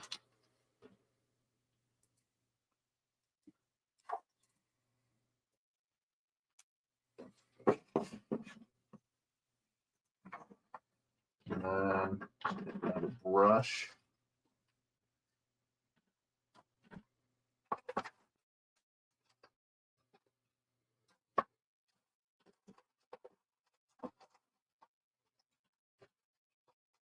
Oops, that should be fine. And before we do that, gotta take our grass friends out. And what we do is we basically, okay. Might do something a little bit different here.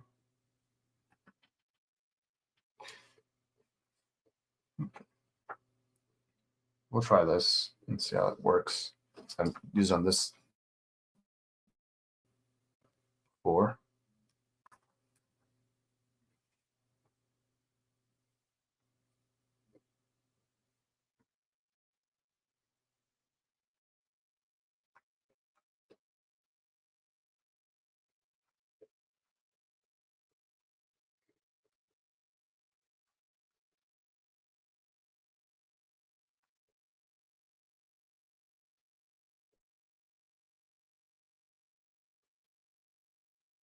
See how these guys stick in. If not, we might just have to glue them in.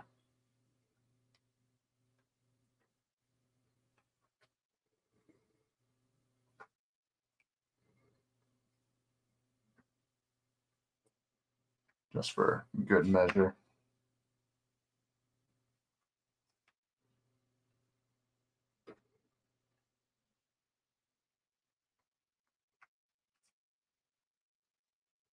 Because usually the grass elements, they'll actually dry with the paint and it'll stick into it. So we got one kind of rolling there. Seems to be doing all right so far. See, there's 1 out of 5.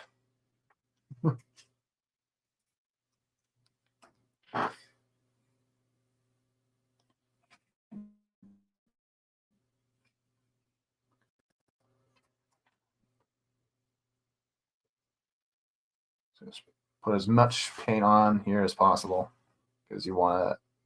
This is the only time where you can actually have lumpy paint. It's actually good for helping the plant elements sort of bleed into it or stick to it.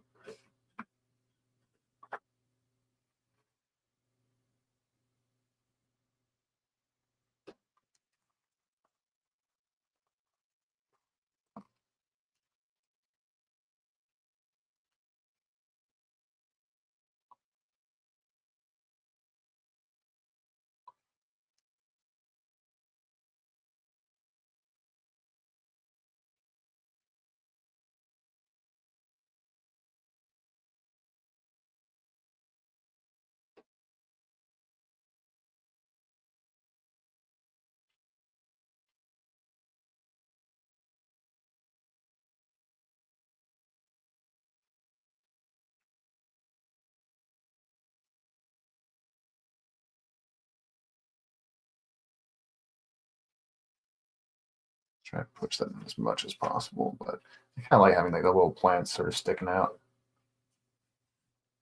Adds a bit of character.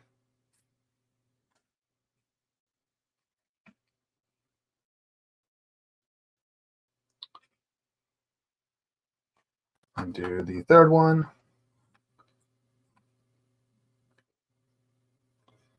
And there we go.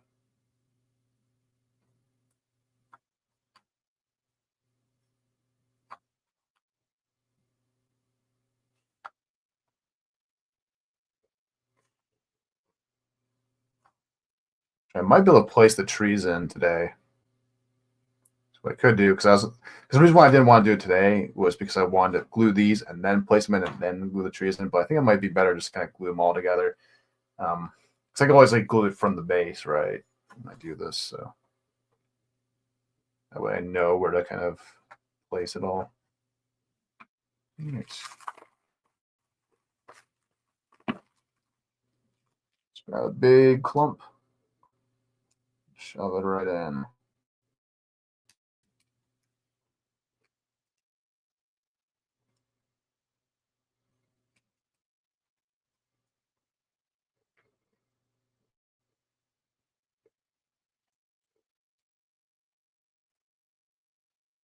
And if later on we're having issues with it staying in, you'll always just like throw some glue in to the mix.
Okay.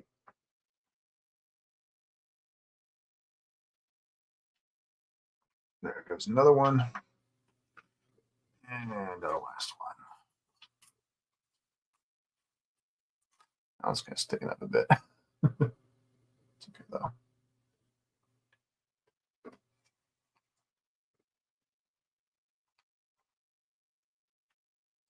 Hopefully it'll properly, because usually it works with the regular grass elements you use, but I don't really use this one's. Maybe the first time I'm using them actually. These ones in particular, anyways. Very nice and bright, vibrant though. Like it. I like it.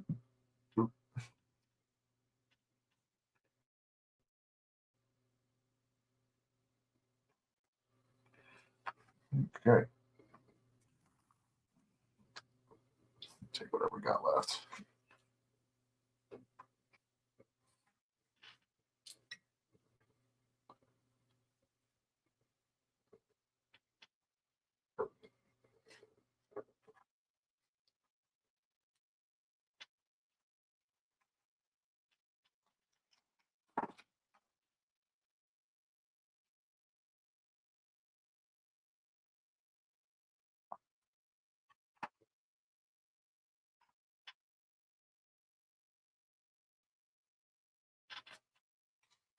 Okay. All right.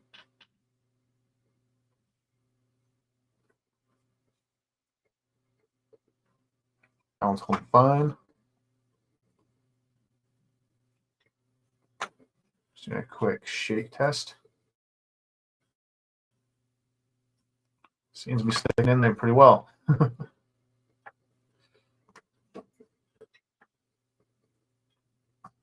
All right. Now what we need to do is place the tree in. Just fuck it. Let's go for it.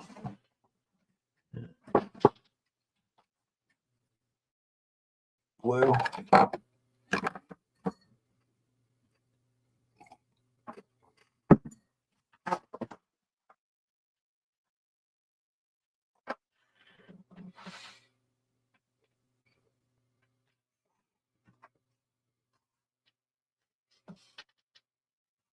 The main one.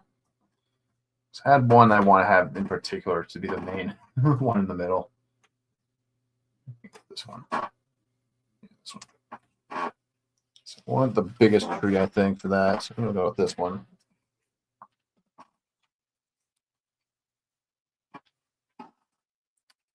And what I'll do is I'll plant some blue in the middle. We'll kind of just like follow that right on through.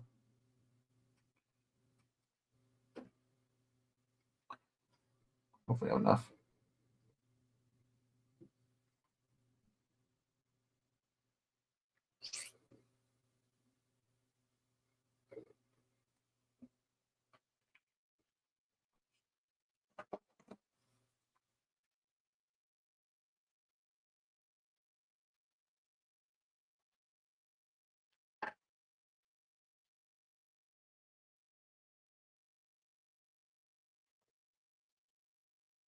Works like a champ.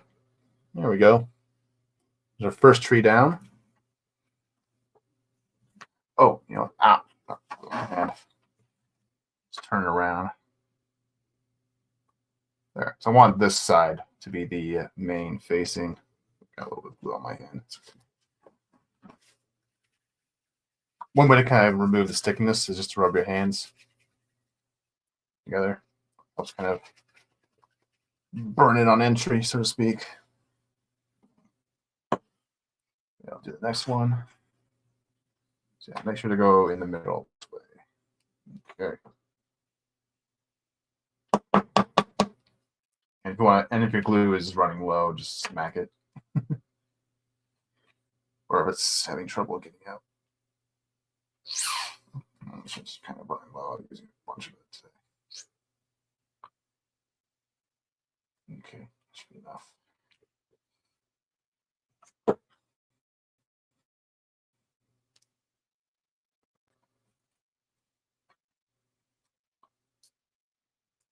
There we go. Second tree down. Yeah, 3 more to go.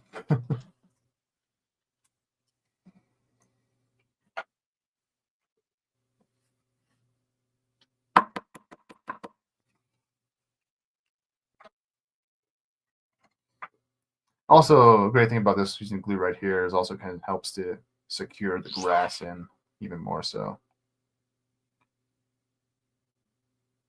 Okay, hopefully I don't have to bring out another tube of glue, at least for today. There we go.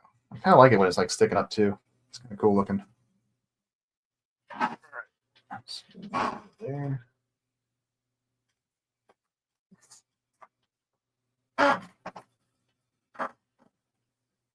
Two more trees is left. I think we kind of call it a wrap.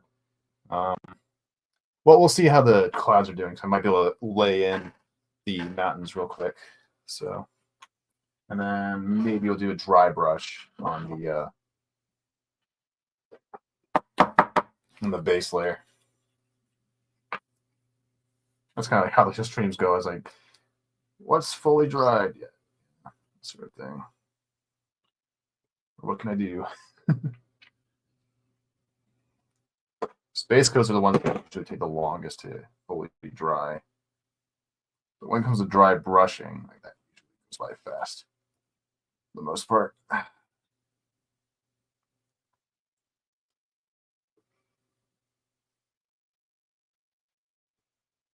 It's fine.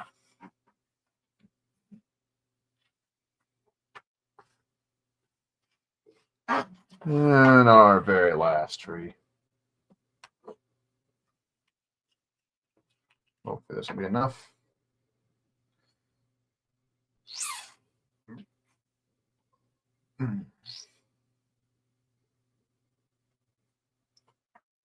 Cool. And follow it through till the end.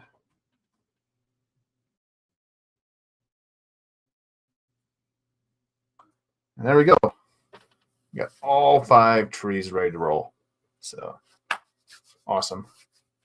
Just gonna grab them, move them out of the way, let them dry on a separate shelf.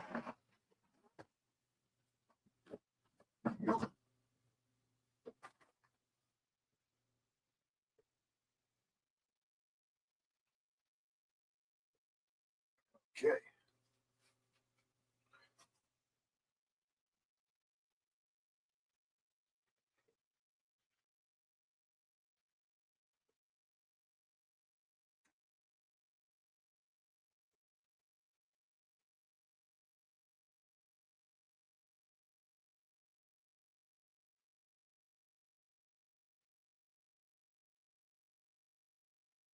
Okay. Oh. Let's see. Clouds are dry on this one. Imagine doing the same over here. But I don't think it'll be a problem if I, yeah, that should be okay. We can do some mountains. We can do some mountains. These guys are all dry. Awesome.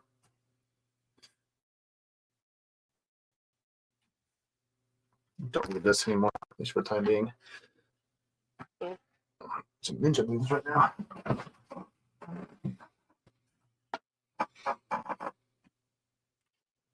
Hey, Grumpy, how's it going, man? Finally, someone's here. Yeah, we just finished up doing the trees, actually. So we're just working on the backgrounds now for the Japanese mountains. So got quite a bit done, actually. And I'll show you at the base real quick. Still drying, but it's almost done drying. Yeah, so I might be able to do a new coat here pretty soon. Sometimes you're going by pretty fast.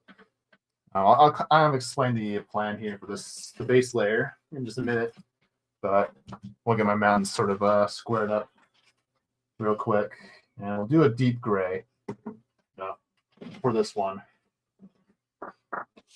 I'll just kind of use my regular gray here. Don't really care if it mixes in with other ones.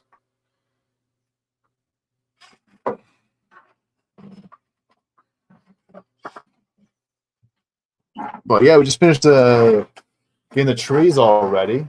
So yeah, looks pretty. Yeah. So for this one, I mixed a blue, lavender, and a pink, and a white to get the gradient for the mountains here. Be kind of careful. Following our lines.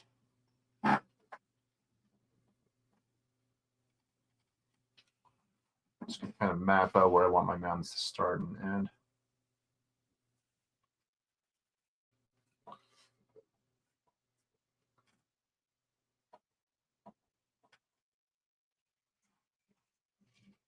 Not that we can just go as crazy as we want.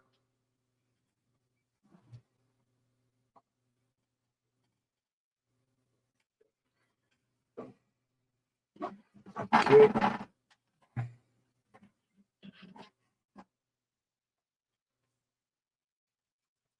Let's go all the way to about there, right where our foliage will begin. That'll probably be all we do here. Maybe some trees. We'll see. But yeah, we're cruising today. It's like 2 hours in. We're almost kind of halfway done almost. It's a very, very simple diorama. I actually didn't have to buy any new paints or brushes to make it so far. That's kind of good.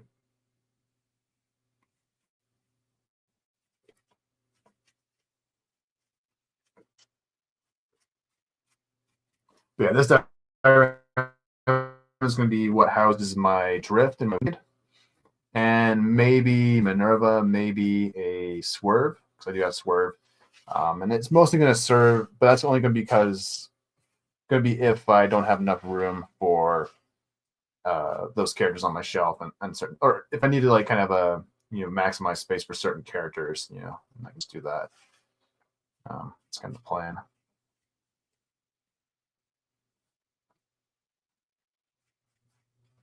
This one's kind of larger than on the other side. It's kind of throwing me off. That's okay. It's nature. Doesn't have to be perfect here. Yeah, I've been doing a lot of the diorama sort of planning actually the past couple of days with all these free time I have now with being off work now for quite a few days. Got a few shelves kind of laid out, at least from a basics sort of standpoint. So it's kind of a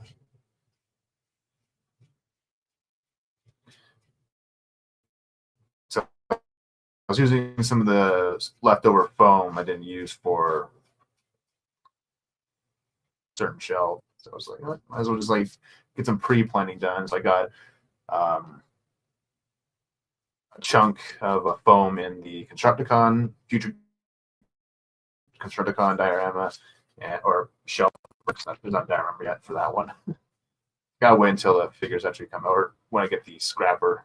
So I have that one on pre-order, so that'll kind of tell me how big the figure is going to be, and if I need to make adjustments to the size of the shelf or not. So I was just kind of waiting when it comes to these next few dioramas. I got dioramas. I'm on a writing tier. Change. Hey, dead man. No worries, dude. No worries. We're cruising by actually today. Getting a lot done. Might actually finish this tomorrow, honestly speaking. Either tomorrow or Sunday, I should be able to finish this diorama. It's a very, very simple one. It's drying pretty fast, so it's pretty good.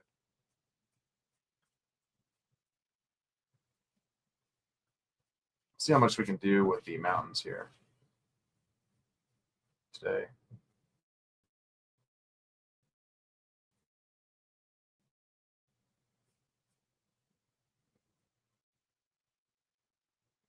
Mrs. said hi. Oh, hey, Mrs. Yeah. Well, Mrs., if you're listening, I actually just finished doing the cherry blossom trees, or at least getting the base for them in. Show them off real quick. Just give me a second. If she is here, I'll grab them real quick. At least I'll grab one, because they're all kind of the same. Ninja moves.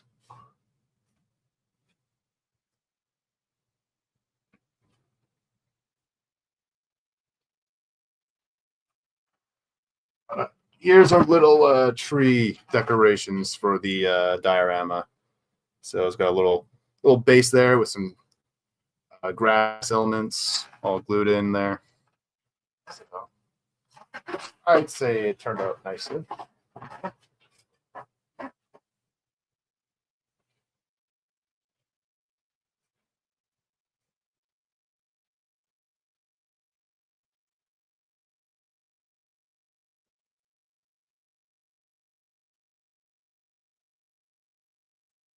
Let me take a look at the pictures of Mount Fuji.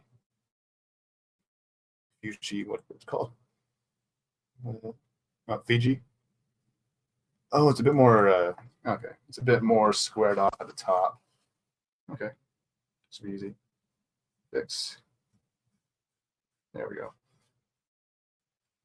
So kind of go for Mount Fiji in Japan. Here with this one, so it's just a big deal.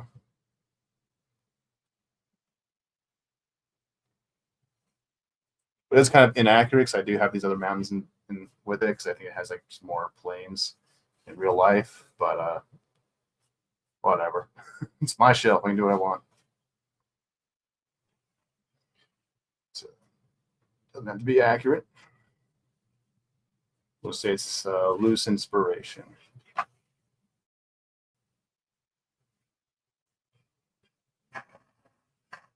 My Fuji. Fiji or Fuji. I don't know. She said they look nice. Can't wait to see it. Yeah. Thank you, Mrs.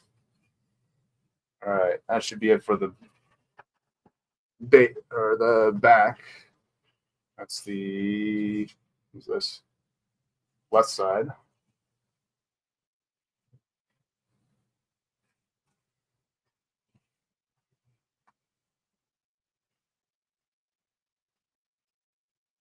All right. Just go a little bit higher.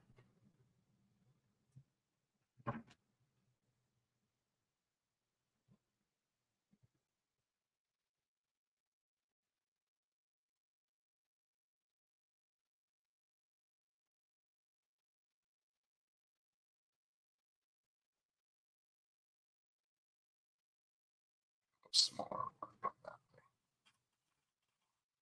Okay. Move this one off to the side. Don't need it for now.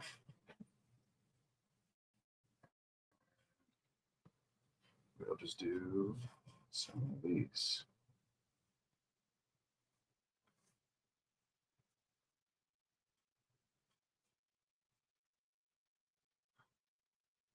Just go off there.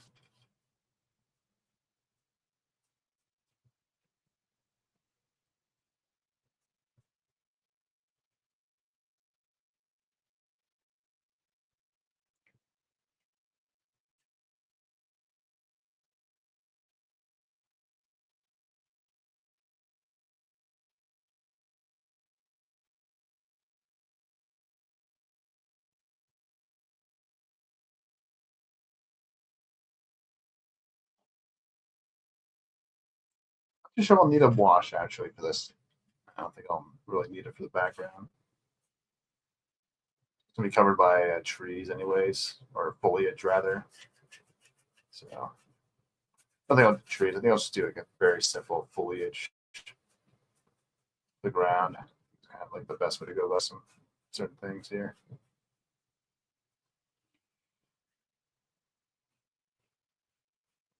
Don't want to overly complicate things.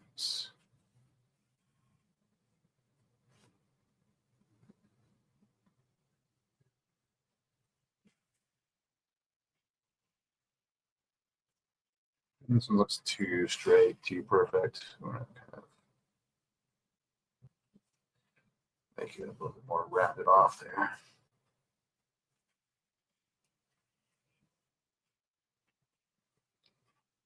And just kind of clean this up.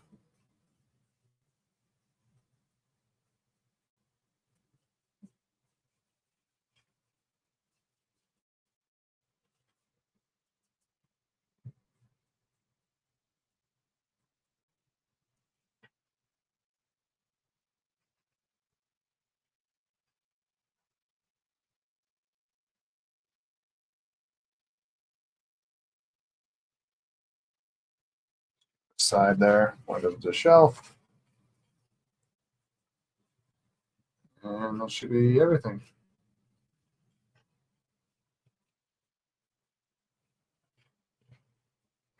Or the right side, or the left side anyways.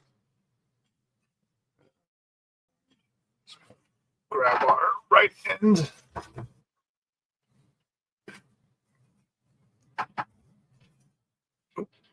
Okay. Make sure I don't get any paint on the mountain there. Oh, there's some areas here that need to be filled in a bit more.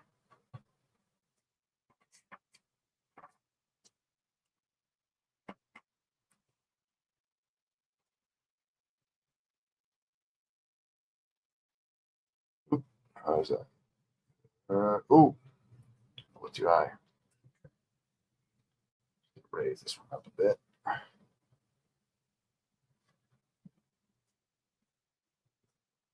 There we go. Okay. Now we can do all whatever we want now.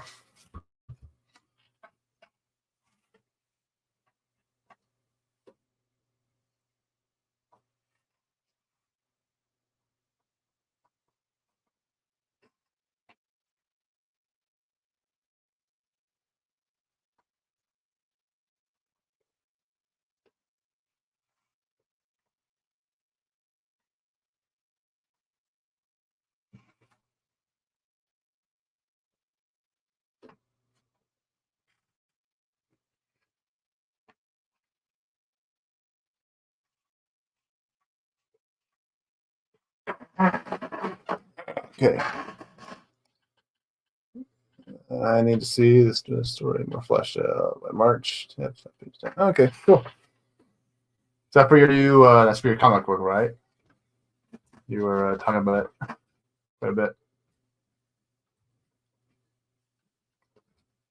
Well, that's awesome, man. Keep it up. Need more good comic book stories nowadays. Because certainly not getting in the movies anymore. That new Superman trailer we just saw, which is just why is it so hard to get Superman right? I mean, it's like they all do the same thing now. They always just make him moody, make him a sad sap now. You know, it's just like, can Superman be happy? Like, can we let Superman be happy and enjoy his life? It's like he's not Spider-Man. He's not supposed to be Peter Parker, where it's like he's constantly suffering or whatever in his life. You know.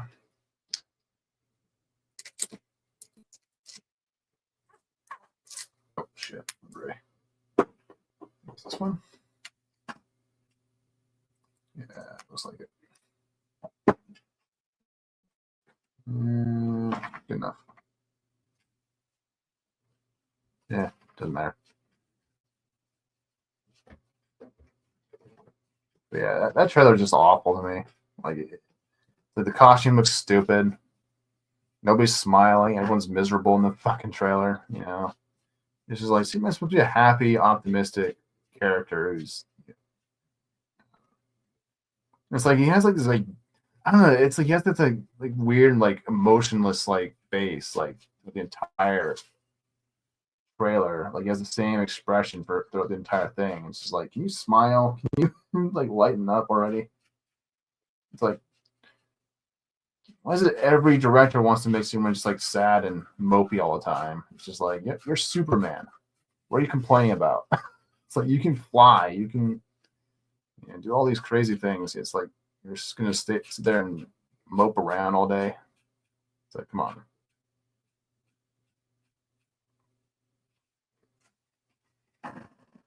Yeah, I didn't really care for the trailer. And the only thing that was good about it was Crypto. Crypto's only character had any fucking personality or sense of joy in him. He's the only one that's actually happy and smiling in the trailer. Everyone's just like so miserable. Yeah. I'll say it's barely better effort than Snyder, but still sad. Yeah, like some people are just like, it's like, oh, but there's a little bit of color. There's the trunks. There's all these things. Like, okay, well, getting the costume right should be the bare minimum. All right. It's more than the character's more than just a guy who wears trunks. You know, it's like that's not all there is to Superman. Like not just that. You know, it's like there's more you gotta get right too. You know, but I just don't get it. You just don't get it. All right. So here's the base layer. So what I meant by that earlier was what I'm doing here for the base here is it's kind of split into 3 sections. So you have 2 sections here on the side and then one in the middle. These 2 on the side, they're going to have like so these 4 corners right here, they are going to be all filled with grass and all that.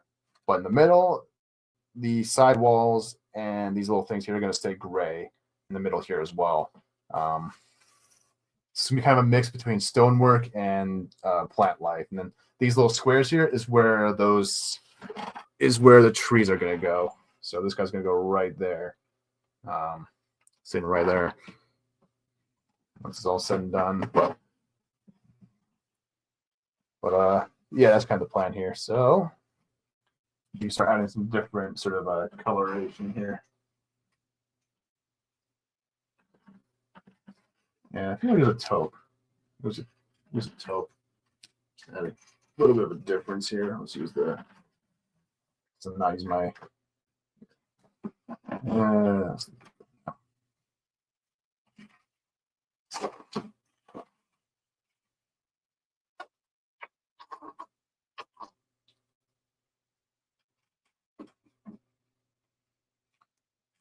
Yeah, I kind of just like went and decided just to do a base coat for everything here, just because it made my life easier. I don't like that. I'm just gonna dry brush it. Yeah, nope. Put it down.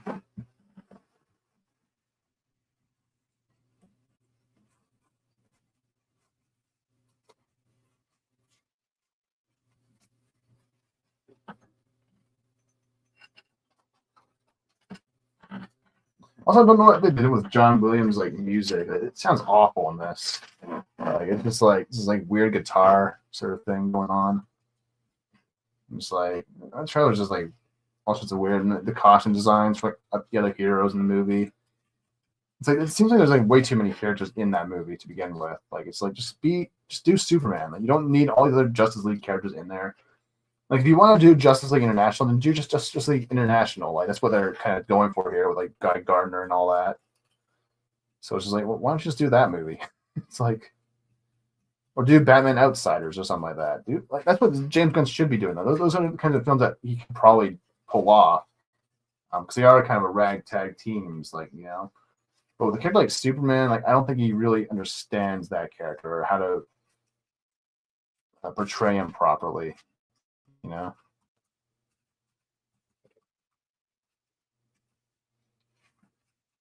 certain directors just aren't really built for certain characters. You know,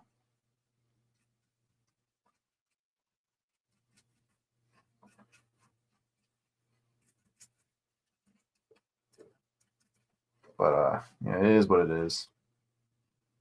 Modern day Hollywood, can't really change it. But I can choose not to watch it though.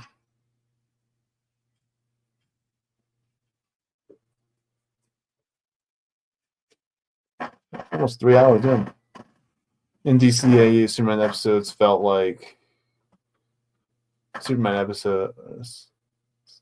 should still be a Superman movie. That way to do John Williams' score, and Jimmy is supposed to be a ginger. Yeah.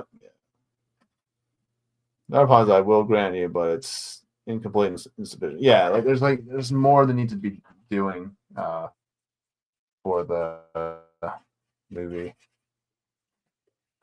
This is not enough. Like, and it's like, and people are like, oh, well, what do you expect? What do you expect? It's like, well, this is Superman, the most important like character in all of like comic books. Like, you have to get it right. You know, like, that's one character you have. If the 3 characters you must get right in order to get a proper DC cinematic universe is Batman, Superman, and Wonder Woman. If you don't have those 3 at the very least right in your universe, then your whole universe sucks. It doesn't work. Those are the 3 pillars of DC Comics. You know, you need to get those guys right before you get anything else right. You know, If you get them all wrong, like Zack Snyder did in freaking BVS, they got all three of them wrong in one movie. Like, it's very impressive, actually, how he managed to do that. But,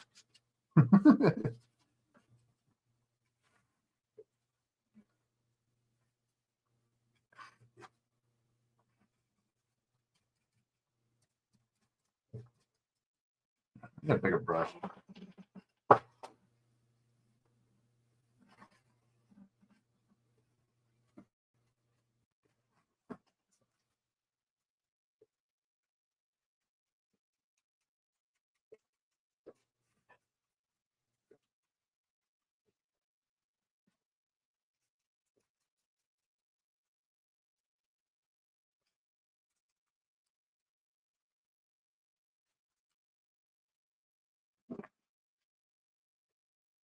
But yeah, it does have like a lot of that Tom King sort of a vibe to him.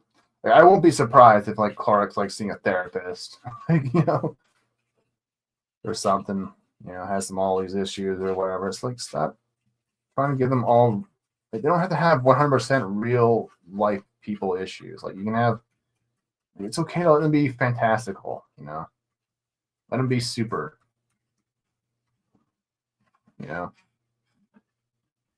You're supposed to inspire confidence, supposed to be inspiring all these sorts of things. Yeah.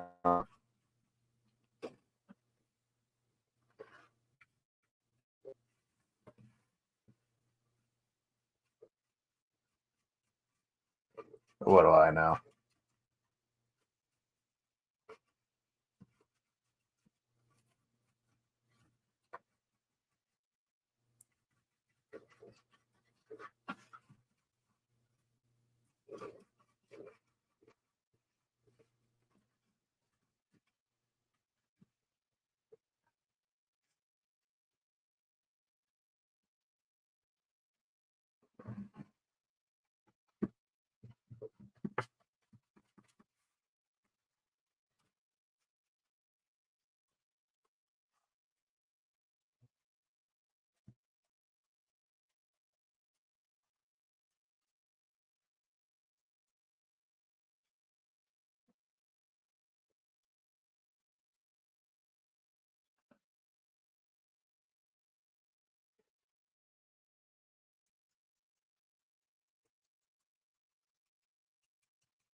He was confident, always a smile when he needed Superman. Yeah.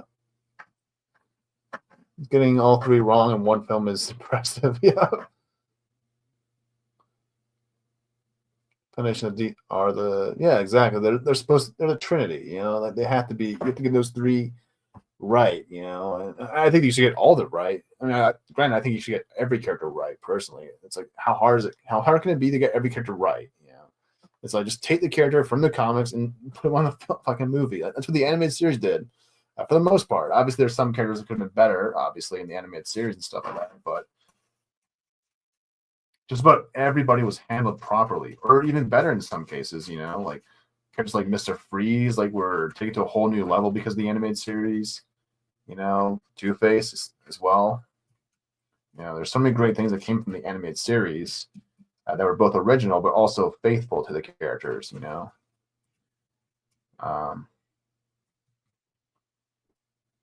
That's kind of a trick that a lot of Hollywood people have not mastered yet, is learning how to be original while also faithful to the characters. I think that's kind of a lost art among them at the moment.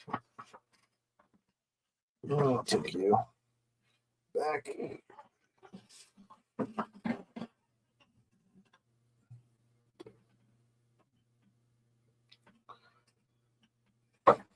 Man, this is pretty much ready to go. Shit, we're flying by with this one.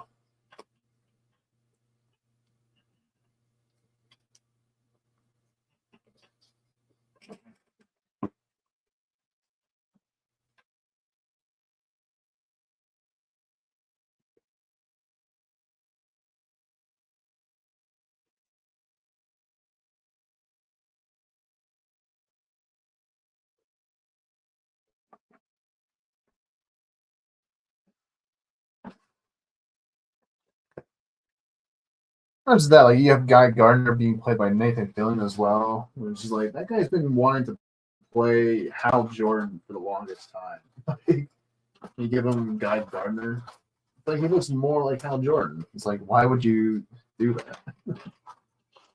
So yeah, you see, killing me.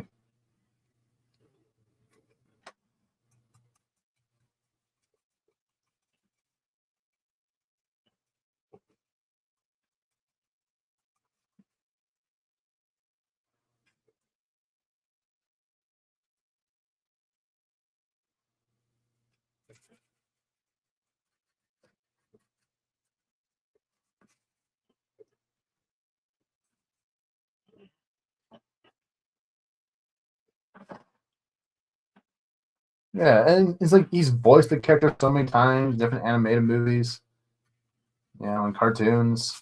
Like it's like, and you get him to play Guy Gardner of all Green Lanterns. He's like, he's not. Yeah. And they're going for the classic stupid look for him as well. Like he has the stupid ball cut or whatever the fuck it's called. It's ridiculous. It's stupid.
Might do actually a black, just a minor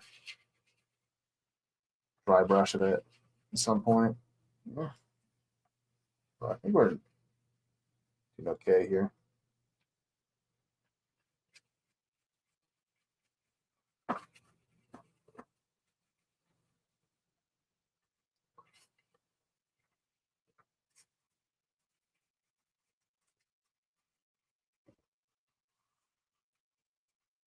I might do a black just to kind of the weather a bit, and maybe do another white-ish dry brush here. So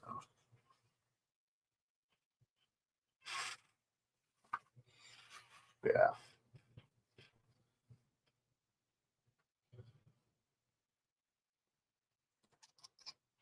Yeah, once we get the stonework done, though, we'll kind of move on to. Hold up.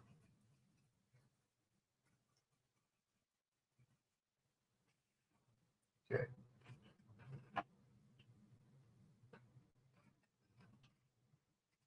Maybe not black, but like a dark gray, maybe. Yeah.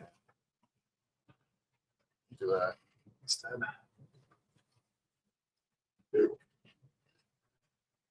Okay.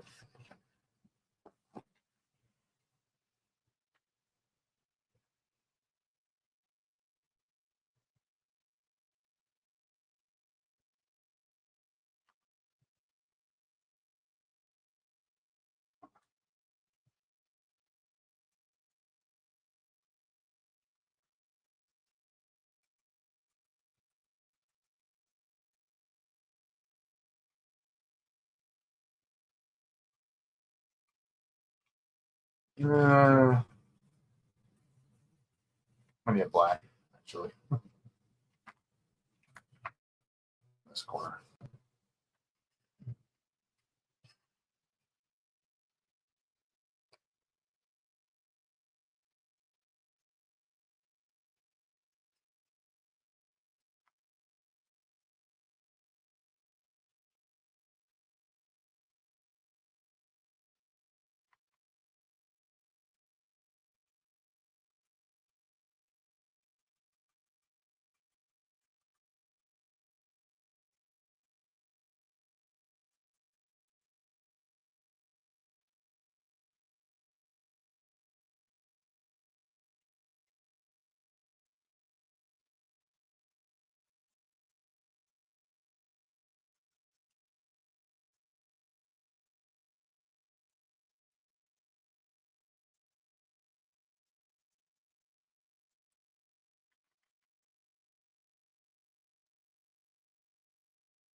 Back in with the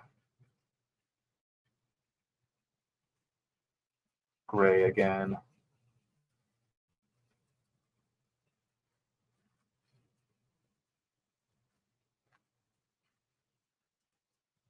Just want to have a little bit darker shade here.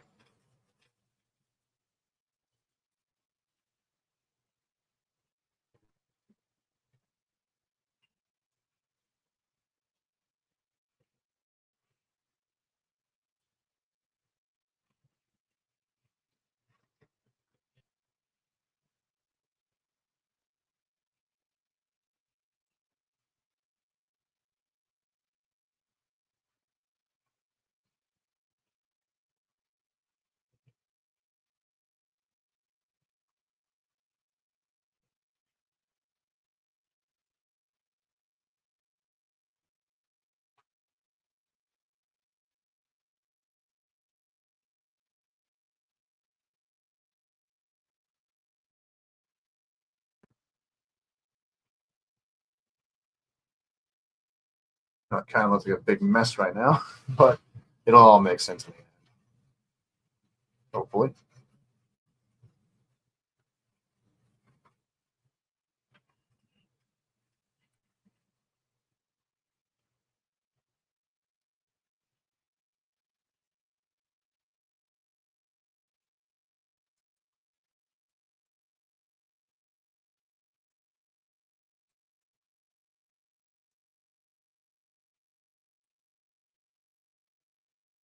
Okay.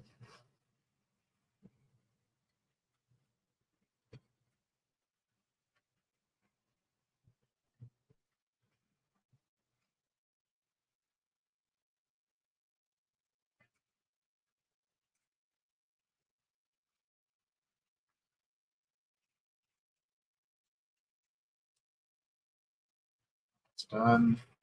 Bring back our grays. Yep.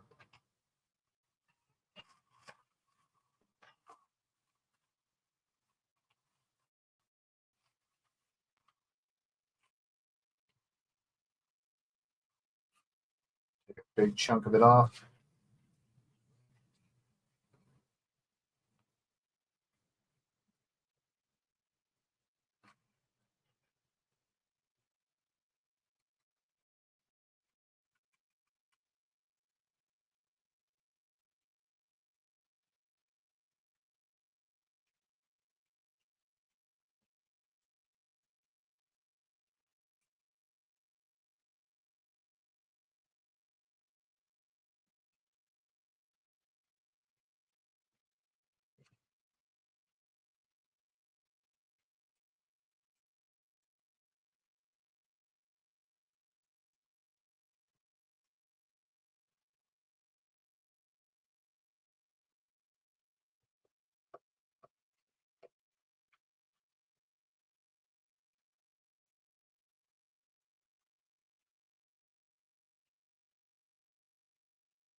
little bit more realistic here. I'm going for a very, very stone-ish sort of look. Stone. Yeah, there's our little stonework there.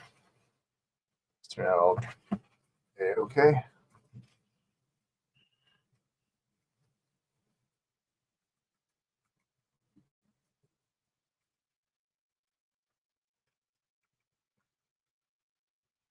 I'll brighten up some areas.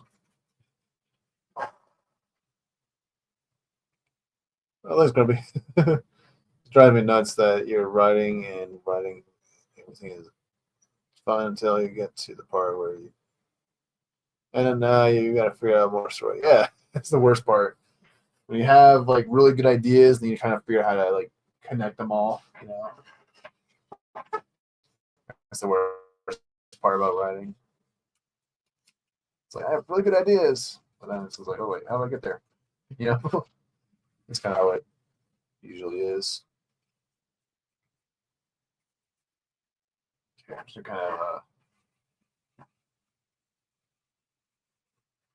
just force that into the foam there. The base coat actually dried faster than I thought it would, actually, at least for this one. Yeah, it's looking a little bit dull right now. That's because I haven't added my grass yet. So, no, not my weed.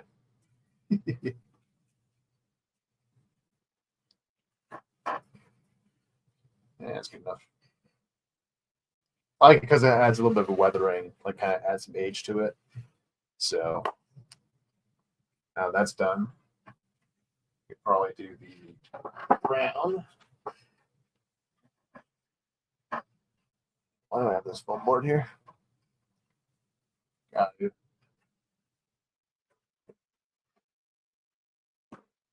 Okay, now we're starting off by putting in a base color of brown in these square areas, and then we'll do our grass effects on top of that. So that's how this is going to go down. Then while that's drying, we can probably take a look at our back walls and go from there. So, yeah, okay. Using espresso from Craftsmart, the cheap stuff. And start off by, I'm going to use a brush real quick to do the outline. And then, fine. That way we don't end up in these areas here with the gray. And then we'll use a bigger brush to kind of fill in the big areas. So we'll just do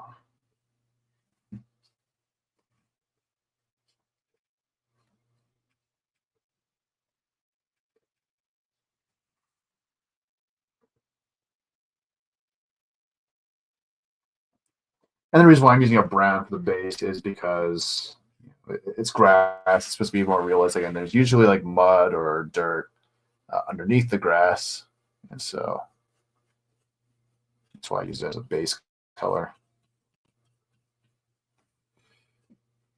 Okay.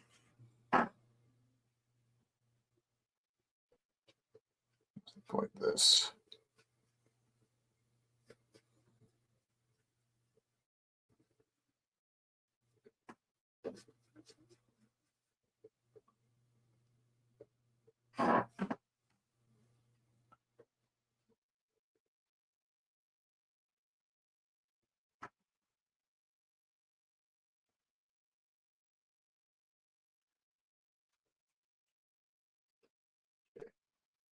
Do this side. Yeah, this is going to house my drift and my wind blade, and maybe a few others, maybe Minerva, whenever that one comes out from Extra Transbots. Which actually, I just realized actually when I rewatched the Transformers 1 movie, that Minerva actually got a cameo in the movie at the very end. Or I'm sure she was in it at different points as well, but yeah, I remember seeing her in like the background of the at the end there. was kind of cool.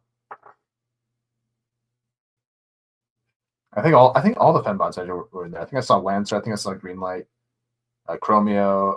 I think Moonracer might have been there. I can't remember. Obviously, you had the Lita one, who was kind of, not my favorite Lita in that movie. It's too mean, too rude.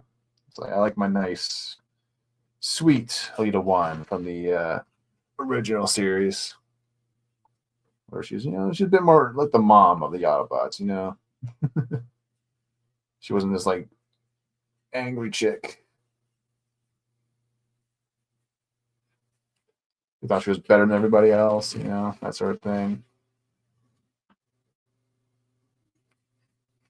Now, granted, the film kind of showed that she does kind of grow out of that sort of mentality, when it's to respect Prime and all that, but it's like, I feel like they could have done that story a little bit better, though.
But yeah. But yeah, so when Minerva comes in, though, I think I might actually, if there's no room for her on either the because the shelves I can see her being put on would be like the Fembot shelf, maybe, this shelf, maybe, and maybe one of the season 3 shelves. But I can also see myself putting her on the Protect the Bot shelf, because that would kind of make sense. I kind of like the idea of her being part of the Protective Bots in some way, not necessarily part of it as like a combiner element, but as part of that team, like kind of like how the Ghostbusters had that one chick, who was kind of like their or not their medic, but kind of like their secretary or whatever. I kind of would kind of see something like that could kind of play into them, for the Protective Bots with the Minerva, where she's kind of like more of the. And I guess you kind of had the team medic with first aid. But I don't know. Always kind of like the idea of her rolling with the Protective Bots, though, or being a part of that team in some capacity.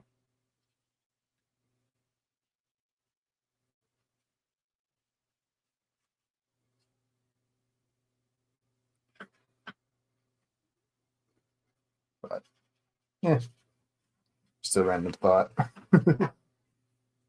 I have many, but she would kind of work on a shelf at least, with them, because they are kind of rescue team Autobots. So.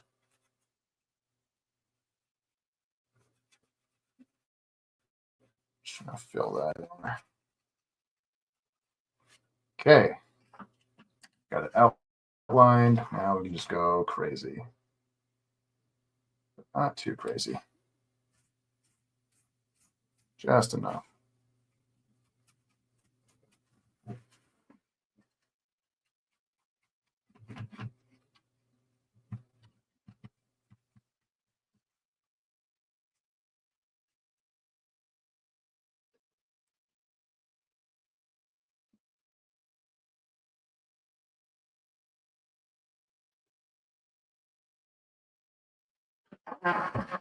Exactly. She was 2, Scarlett Johansson, not enough. Lita 1. Yeah. Oh, thanks, Grumpy. Won't help us all. Did you see anybody the Forceman reviews? I can't stop laughing. Well, yeah, I saw Ethan Sky EVS's review of it. Yeah, It's like, can we get heroes again? Like, this is what we're missing in our culture. It's not so much just the fact that not everything's woke. It's just like we're not getting superhero stories anymore. Like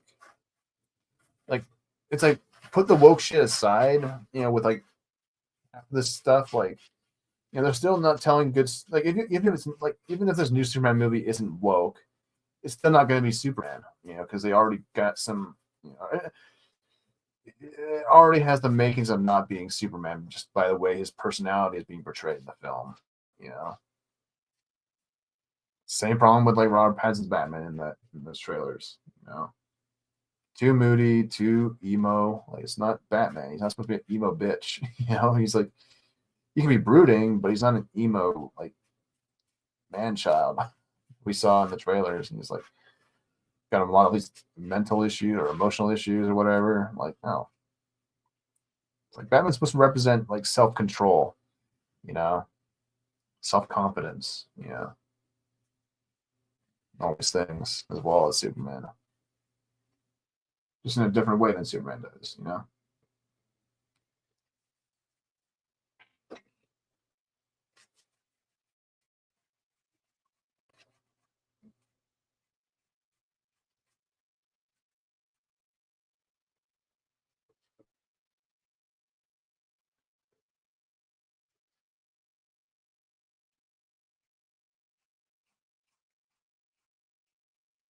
It's like everything's like not. Everyone's so obsessed with like anti-heroes and telling more grittier stories about heroes, and it's like, the reason why Cyberfrog is so successful and a lot of other projects are so successful is because they're actually telling superhero stories. Cyberfrog still is a hero in that story. They're motivated by pure altruism, not pure altruism, 100%, but it's just like, it's like they're doing what they need to be doing. The same can't be said for a lot of these other ones that are coming out.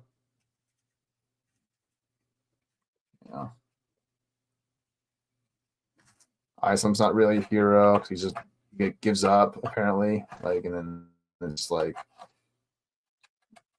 has to be told by his sister or whatever to come back and be a hero again. It's like look, if your hero has to be told to come back and be a hero, then it's like they're not really a hero at all. They never were. I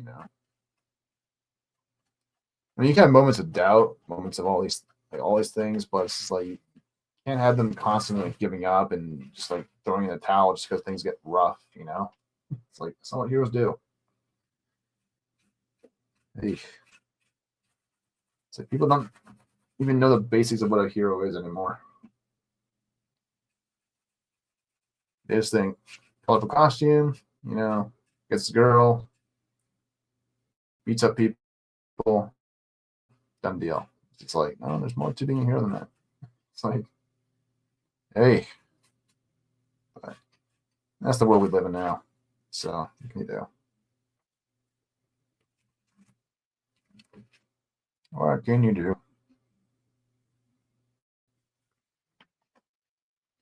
Both told to go back and be heroes by their younger sister. This is like it's all the same. All seems like the same story as well. This is like go rewatch those cartoons and see what those heroes like. Look, go rewatch Batman the animated series. Go rewatch X-Men the animated series. Like, figure out what a hero is supposed to be. Like, watch those cartoons. You don't know. Like, pay attention. It's not just about being at the bad guys. It's about being more than that.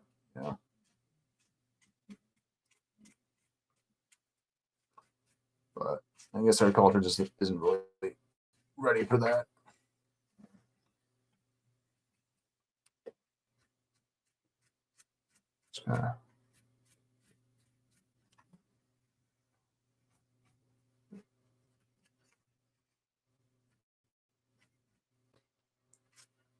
But on a brighter note, actually seems like Trudeau is actually kind of leaving office pretty soon here in the Canadas. So everyone's pretty much dumping him essentially. So hopefully Pierre Polyev gets elected. Seems like the Canadian version of Trump, you know. So it's kind of what we need right now.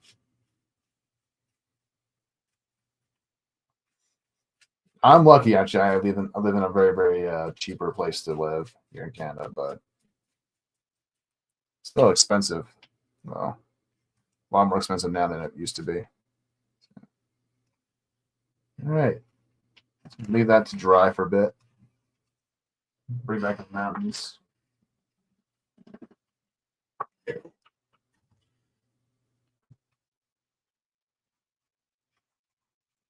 And bring this guy in.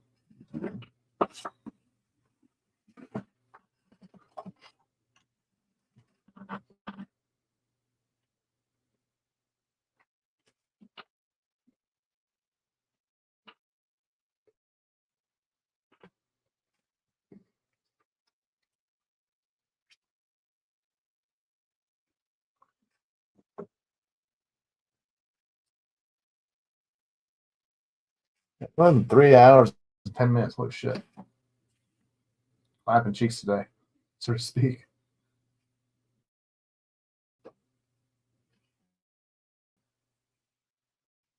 Let's see. Well, if I finish these mountains, I think the mountains might be the last thing I do on the back walls, and then, yeah. Let's see here. Just want to get this going here.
This is bending a bit.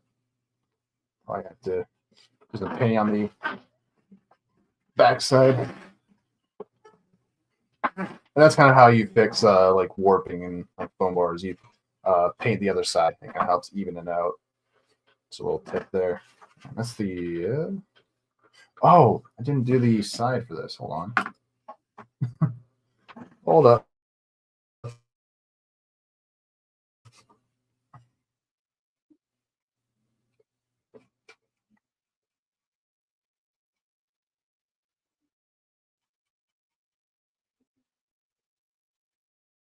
Yeah, so it's the right side.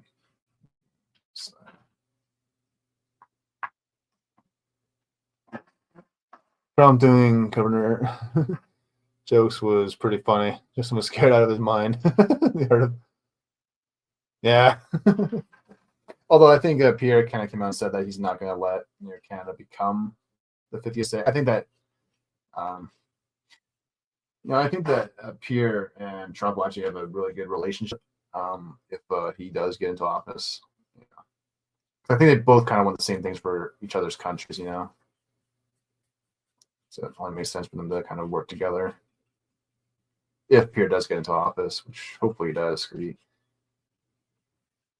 actually seems to care about Canadian issues, aside from another guy who's been in office for 9 years. He's been screwing up.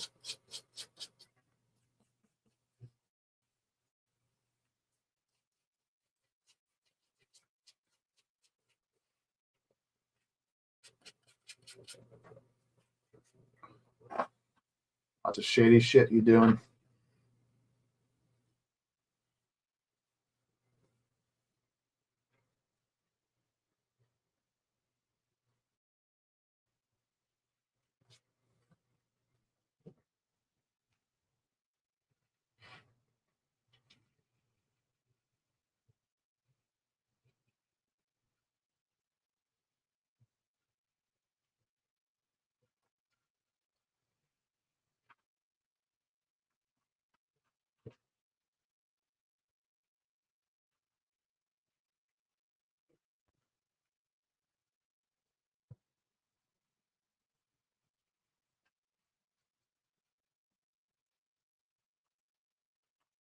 Okay, there's our mountains for the right side anyways. Get the back wall going.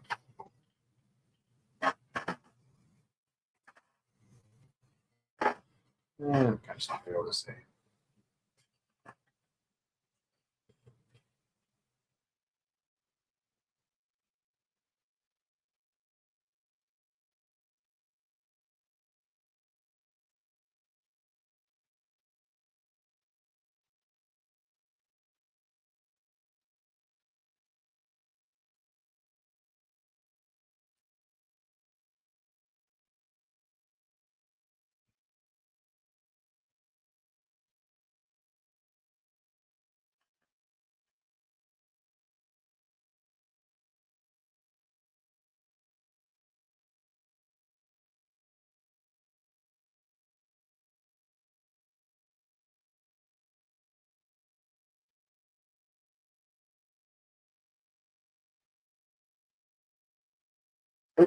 I need to pull up.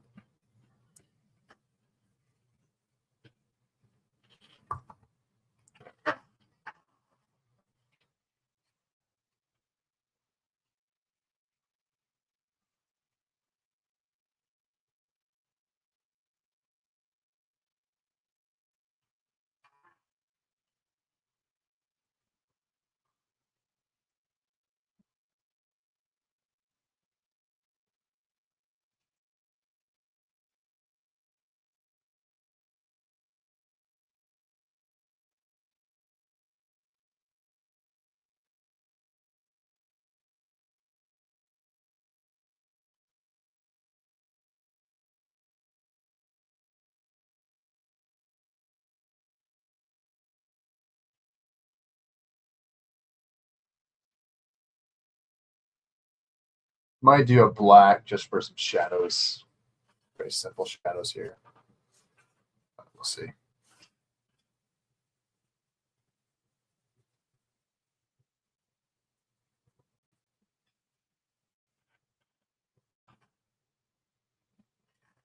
Yeah, they both want good for their people and aren't scummy commies. Yeah. Still fix it. Yeah. He needs to be. Yeah, he does. He's just got so much charisma. You know, he understands like what our problems are in the country. You know, it's like we like get him as prime minister for this year. I think we'll have a very happy North America for both of us. Let's hope so. Tired of this shit.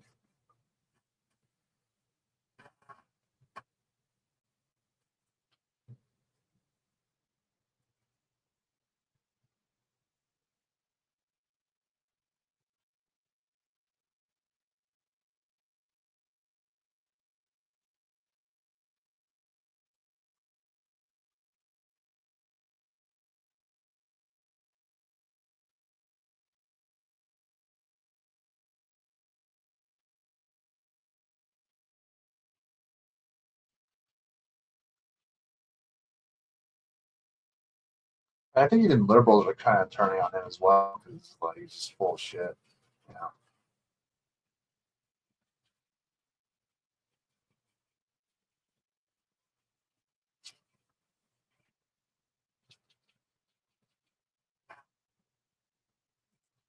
Full of shit.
Anyways, I hope I'm doing Mount Fiji justice, y'all. I don't know if I'm going to do it. I'm not sure if it's going to be staying as Mount Fiji. It might just be a random mountain. That's the one I had in mind originally. But in the actual area, I don't think there's this much mountains. At least here, I think it was used to be like a volcano of some sort back in the days. Yeah, both those guys are in for their country, not for communism. It's okay. Yeah. Oh, I'm putting in work today. Because usually it takes longer because like usually the base layer takes the longest to dry, but this time around it won't take that long. So moving by pretty quickly today. It's always a good thing.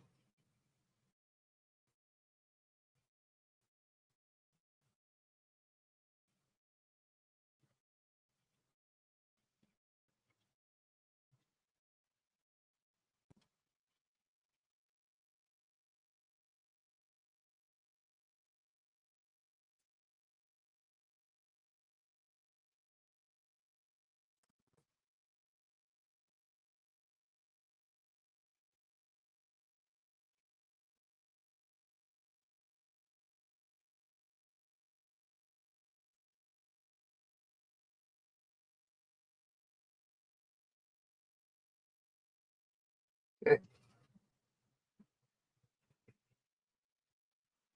There's our mountains.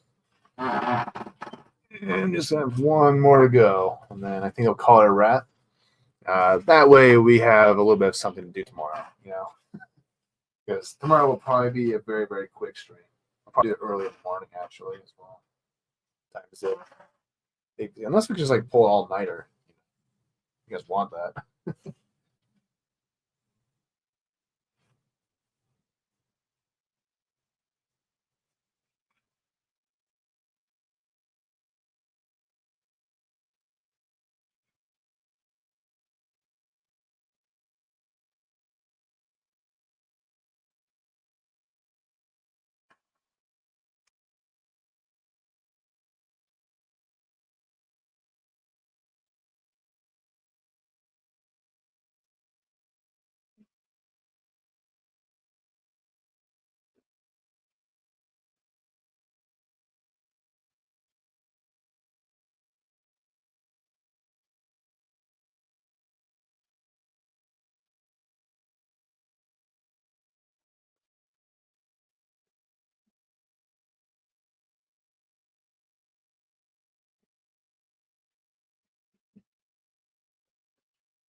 One problem is I don't have anything ready to draw tomorrow. So we'll do what we can today. But yeah. I guess I still need to do my shadows, so not fully done yet. But I might be able to finish the base today, so maybe that'll be what I do today. And then tomorrow we can do the grassy element on the bottom here. Oop, there's my tree.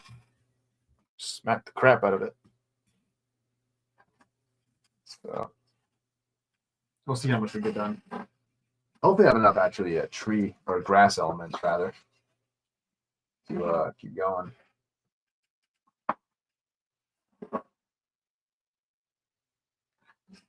Green. Running out of brushes. Good deal. Yeah, that should be fine.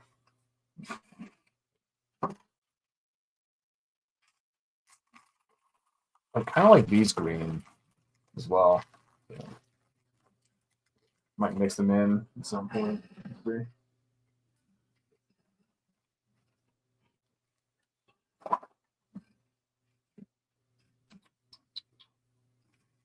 Okay, yeah, figure out how to do the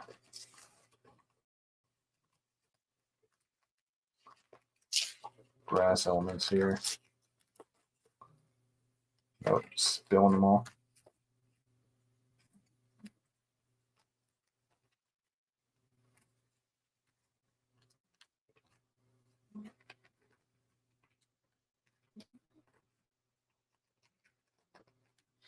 Okay, what scissors at?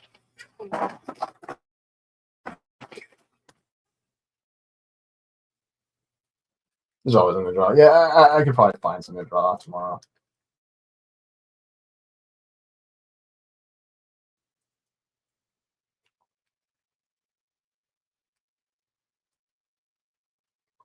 So cut a corner, and then okay, just put this on here.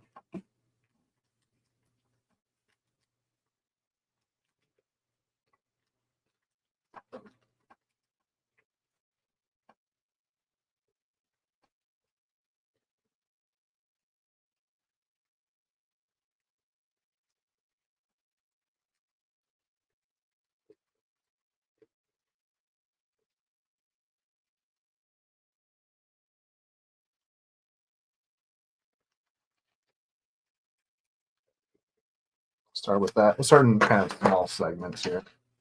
Now we'll start off by kind of getting the corners.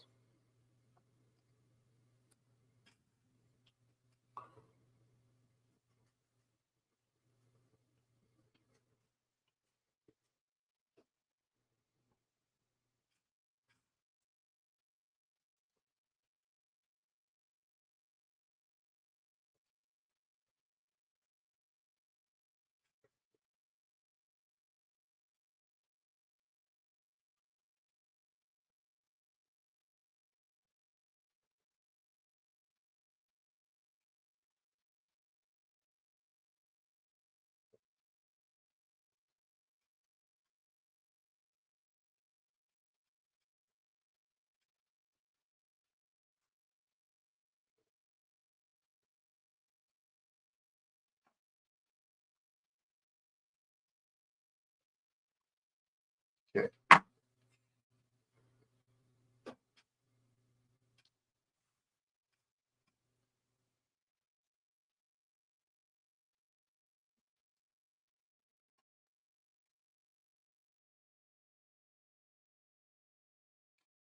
Then again, if I do run out of this grass stuff, I can probably just do this tomorrow.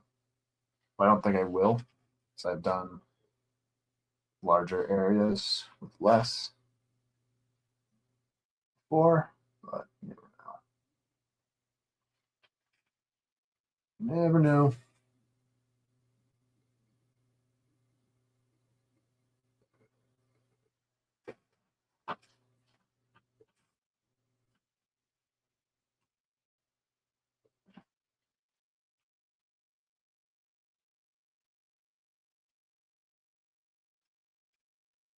Hmm.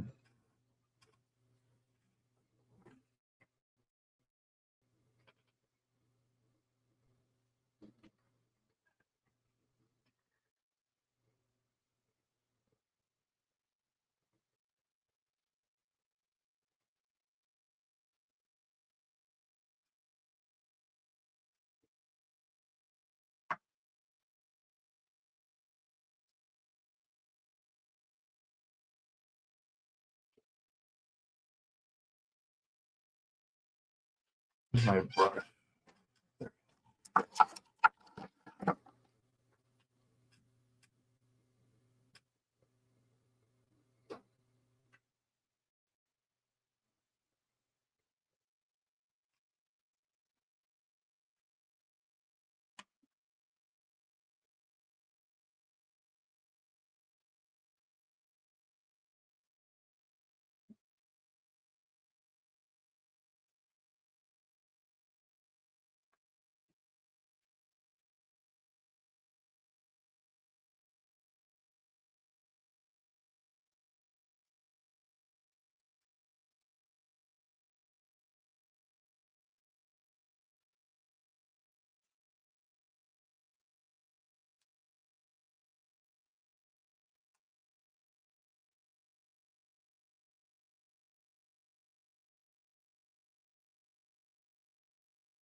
Done too much.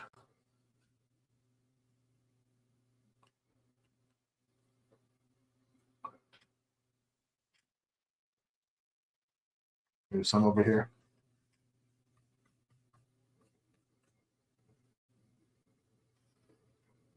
That's okay. The large clumps are actually kind of good for this stuff here. The grass.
And for those new to the channel, the way we do grass here is we basically will throw in some paint and then we throw our little grass elements onto it for my Michaels. But you can probably use just about any other diorama grass effects. Anything would probably work just fine. I just use Michaels ones because they're easy for me to get a hold of.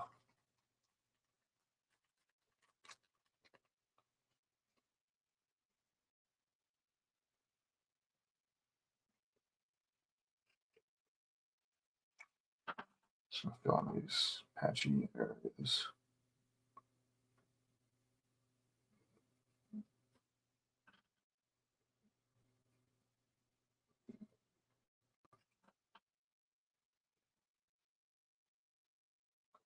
I also wish I had a spoon. Just scoop them in there. That's okay. My fingers do just fine.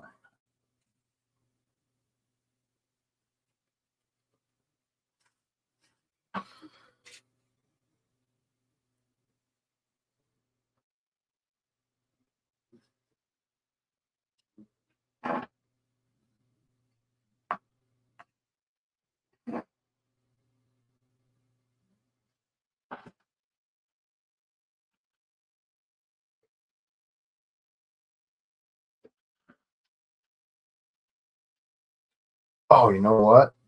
I need to leave one area open. Hold on. Almost forgot.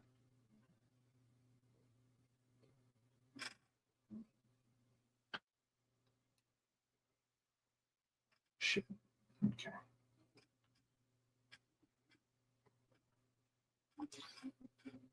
Supposed to leave a gap for my box. Oh well. We'll just do the same. We'll just kind of eyeball it then.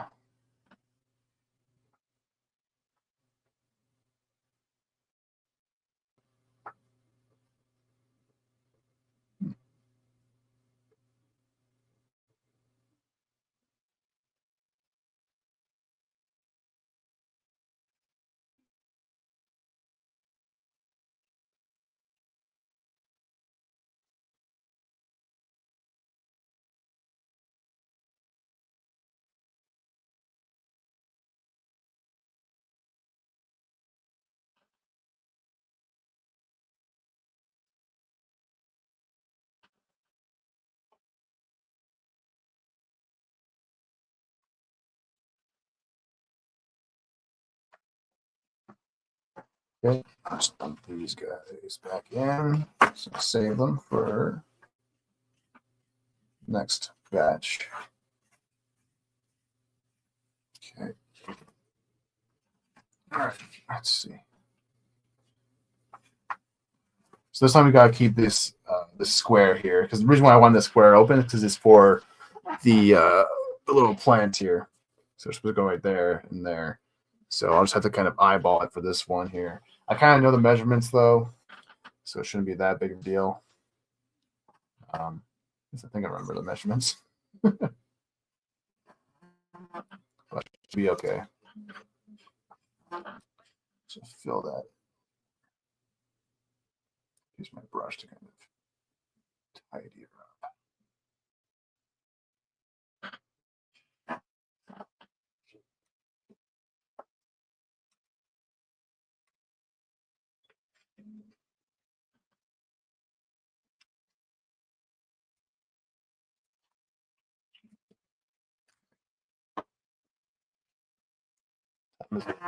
Holy shit, almost on 4 hours.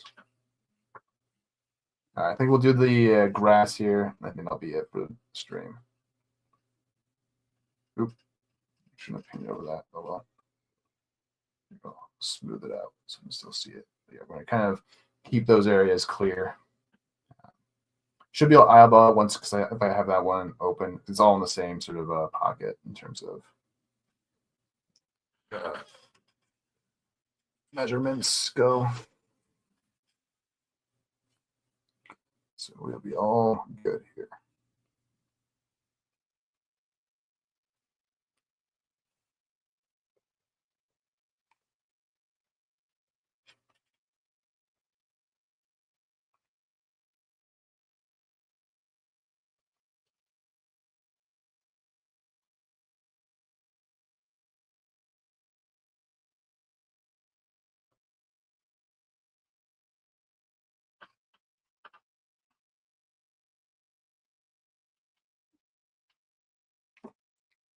This out. Okay, so it's gonna be mindful of that spot there. We'll start kind of going around it. Leave the square alone.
Now I go crazy.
Should be good enough.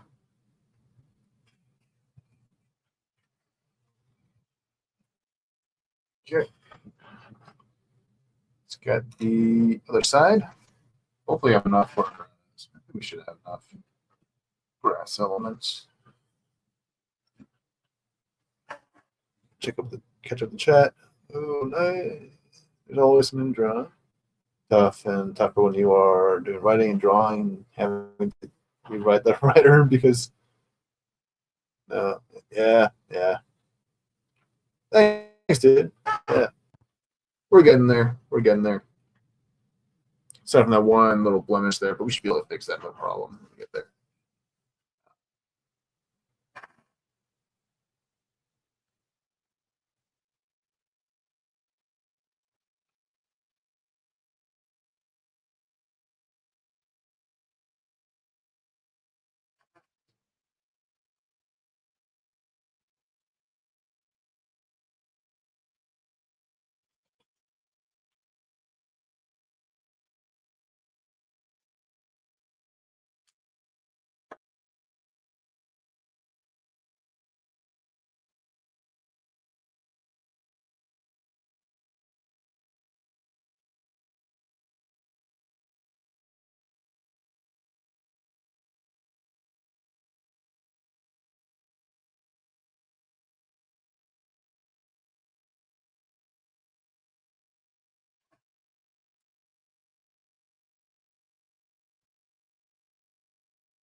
Okay.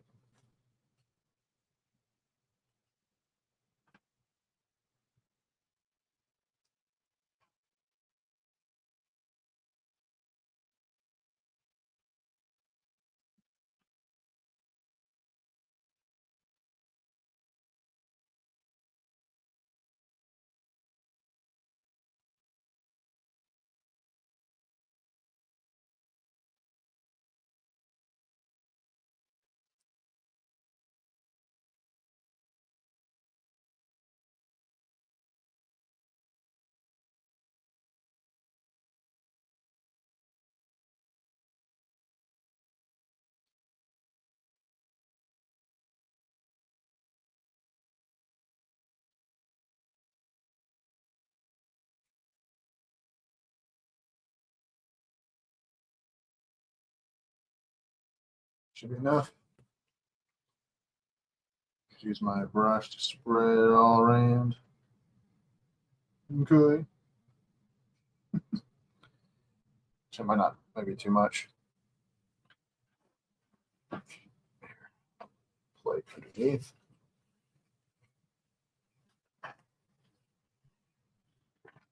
No, fucking asshole. Falling out for.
Okay.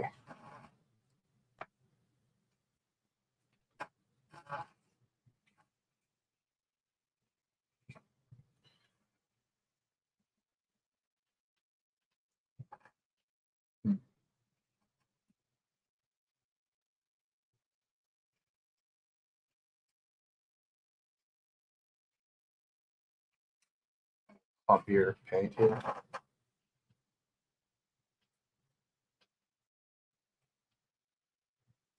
Clumpy paint here is good actually for helping the grass sort of stick in.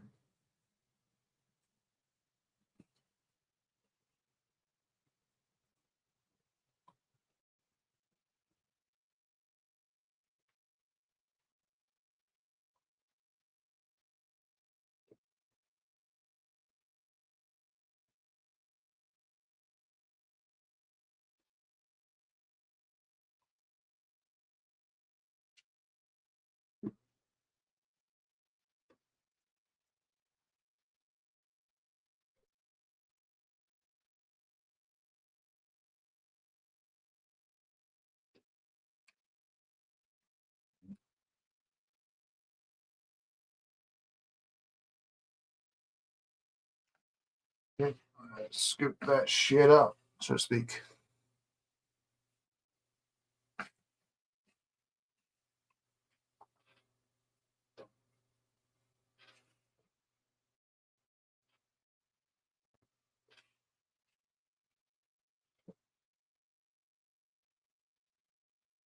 Which I might be able to put the plants in. That'll probably be the last thing we do tonight. But we'll see. So I need to pee. It's been 4 hours. Almost 4 hours.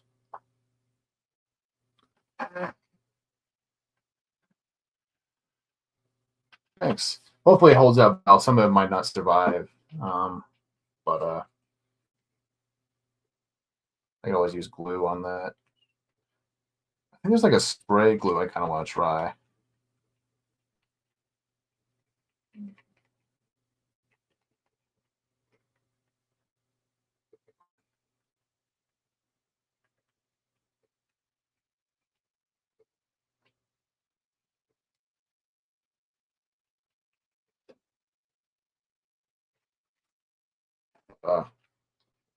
We'll see. I'll use my brush to pat it down, spread you around.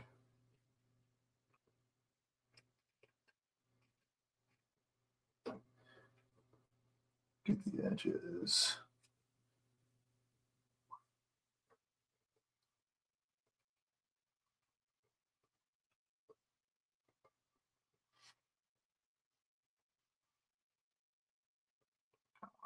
Clear this one cube area. At least enough to give me an idea of where to place the tree.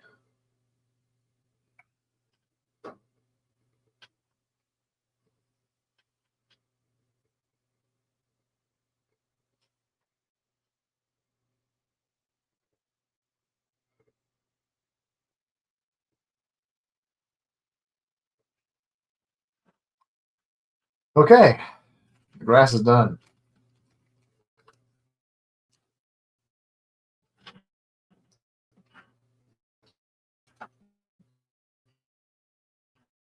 I get some tape. Just tape off the end there and then cut out.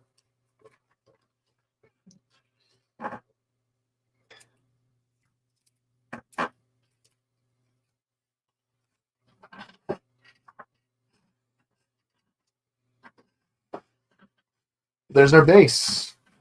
Let's go grab some trees. Either way.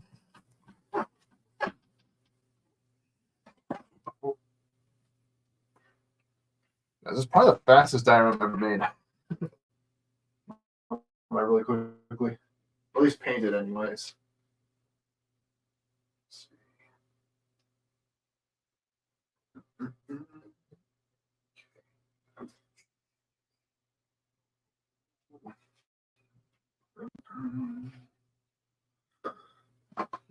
Okay. All 5 trees. So I think we'll do the one in the middle last. That way, basis to kind of work from, because I kind of know the dimensions of where it's supposed to go. But I think I'll start with the back ones. So.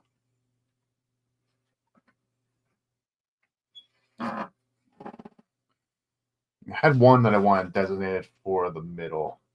It's going to be this one because it's the bigger one. So we'll save you over here.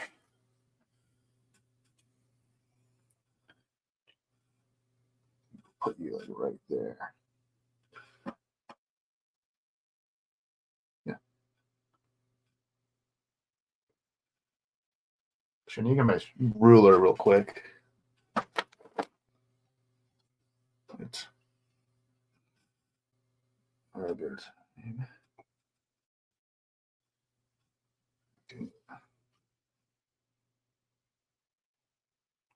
So those.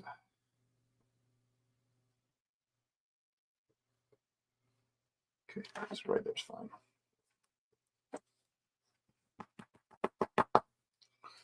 All right.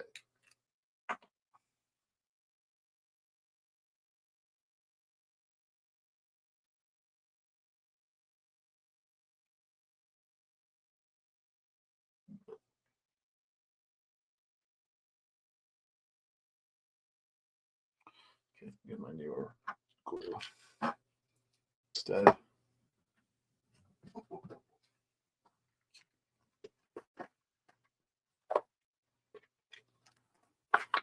Shit, 9 o'clock. Damn. Hey. Longest stream ever. I just did my X-Mention Lego build was the longest I've ever gone.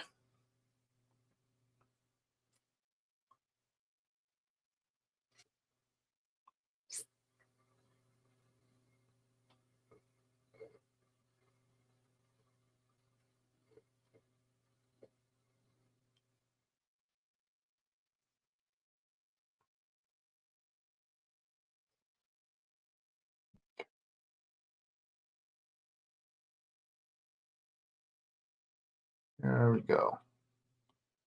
1 tree down. 4 to go. Do that one last. So might need a point of reference. Okay, my big ones in the back, small ones in the front.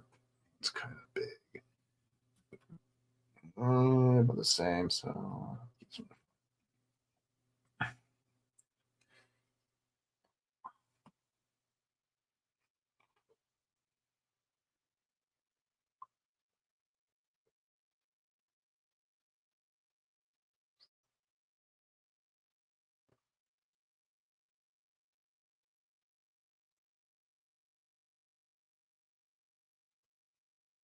So tomorrow's probably just gonna be a roundup stream. I think I like that way.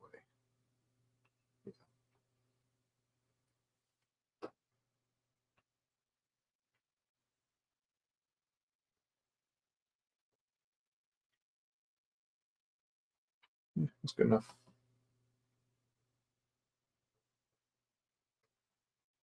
And then we could do the last one, the back row, anyways.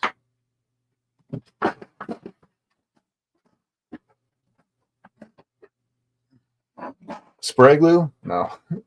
Well, there's some kinds of spray glue, I think, out there, but I don't have any. So.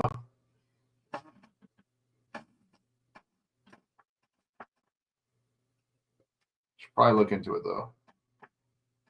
Might make my life a lot easier.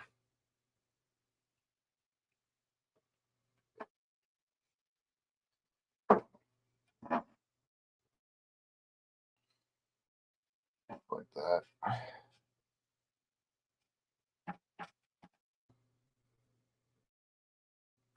What y'all doing? There we go.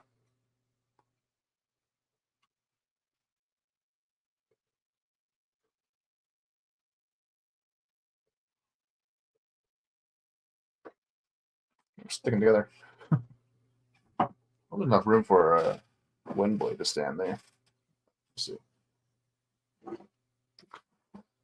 But yeah, there's our back row. Pretty much ready to go. Might add some more foliage in there at some point, but stick with just doing our trees. Go like this way.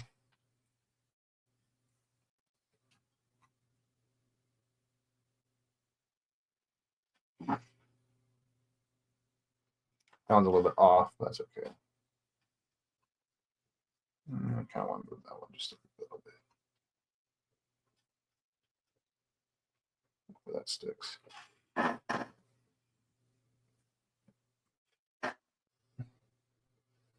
Sakura trees, yeah.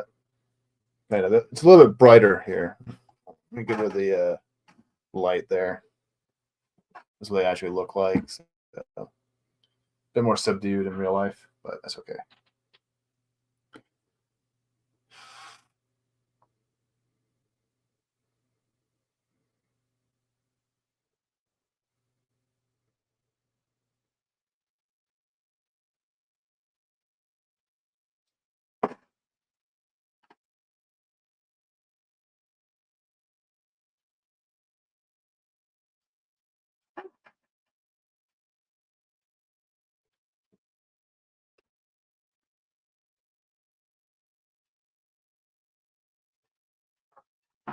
And then one more tree.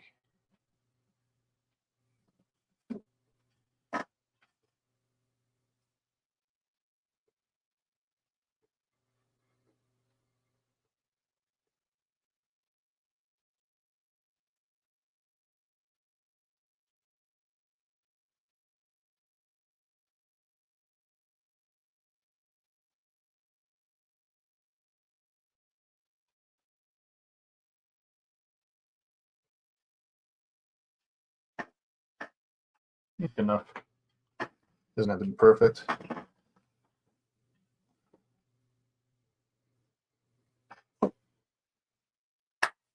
think we're done the base for the most part. I might add some extra of these guys into there, but yeah, I think I'm good with that. Let's see.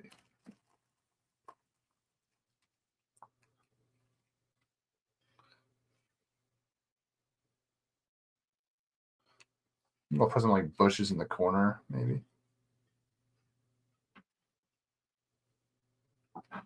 Yeah, we can do that. I should kind of like that. Grab my glue. We ain't done yet.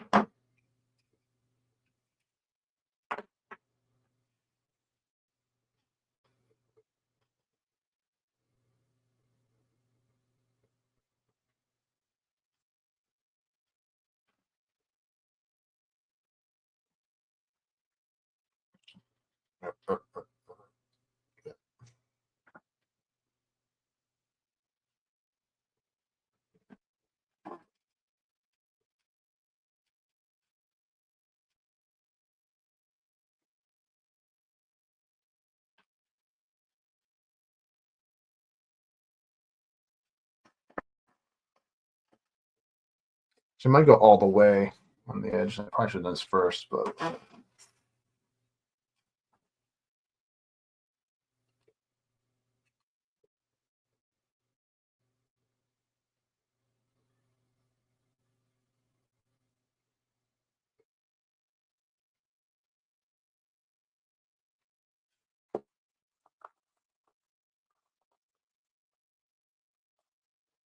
well, at least finish this base tonight. Might as well.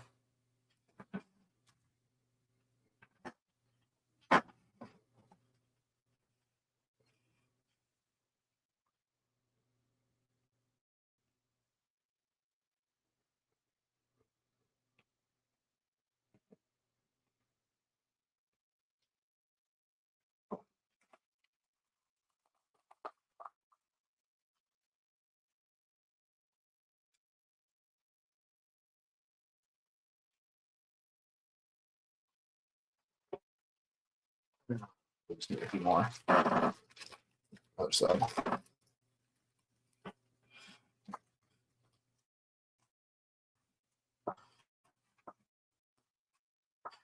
There we go. Just got a little extra detail.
Ooh. Glue.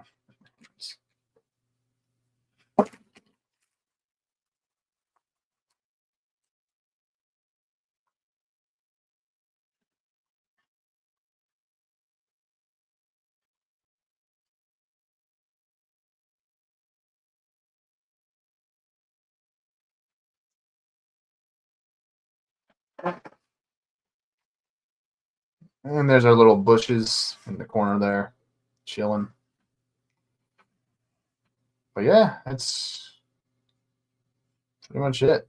It's a pretty simple diorama today. All right. Let's see. If I did more, or would more ruin it? So you don't want to do too much. Well, I'll stick with it, what I got right now. And I feel like I need to add a few things tomorrow. I will. But yeah, that's gonna do it for me, guys. I'm tired. I need to go to the bathroom, eat, and all that good stuff. Before we head out, I just want to say thank you to Grumpy and Dadman, Mrs. Dadman, whoever else was in the chat. Just make sure I didn't miss anybody because the chat was fine as soon as Grumpy entered the picture. So see who else was in there. Yeah, 4-hour fucking stream. Yeah, so just Deadman, Mrs. and Mr. Deadman. So, and I guess so. Let's give you a quick update on the Unicron diorama because I have that kind of going up there. Just been kind of working on that just because I have a bunch of scrap foam laying around, so I just thought, I might as well just like kind of build up the rocky terrain. It's kind of going to be kind of like as if it's like in a destroyed sort of planet that he's kind of like crashing down on or something like that, or an asteroid maybe. It's just meant to look like scary. Like it's meant to be a very, very scary looking environment for Unicron, as it should, because he's a the big boy, big boss. But yeah, so that's that. And also they're down there at my Menosaur because I was doing some size because I'm trying to work out a possible like Predaking going down there. So I'm just using Menosaur as a scale reference along with the sword he has there. So trying to figure out what I'm gonna do with that. So I just have like Menosaur there with Motor Master and a couple of the Carbots, just kind of get an idea of how, because I'm not too sure how big a Razor Claw will be masterpiece scale. So I'm just using Motor Master as a reference because he's a very big, because it's kind of like the big, that's kind of the scale most of the combiner torsos are nowadays with these combiner teams. So that's kind of what I'm working with.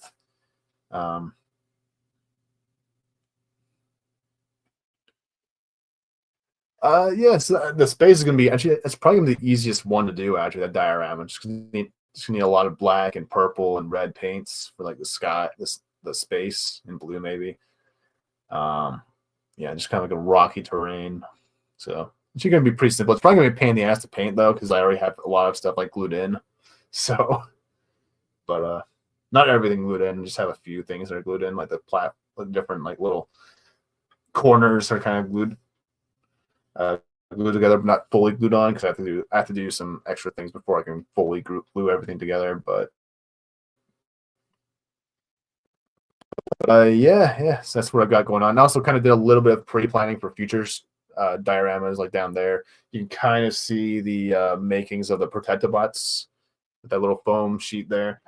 And you also see a bunch of scrap foam over there, right over here, because I like to save a lot of scrap foam because it can be useful for like building terrain and stuff like that and different things. And you can't really see it. I can kind of try to show you, but on the left but like you can kind of make out a little bit of the Constructicon diorama. It's kind of a mess right now, but yeah, that's what I got going on for me right now. So, but yeah, so this guy's going to go right up into that top corner for the time being.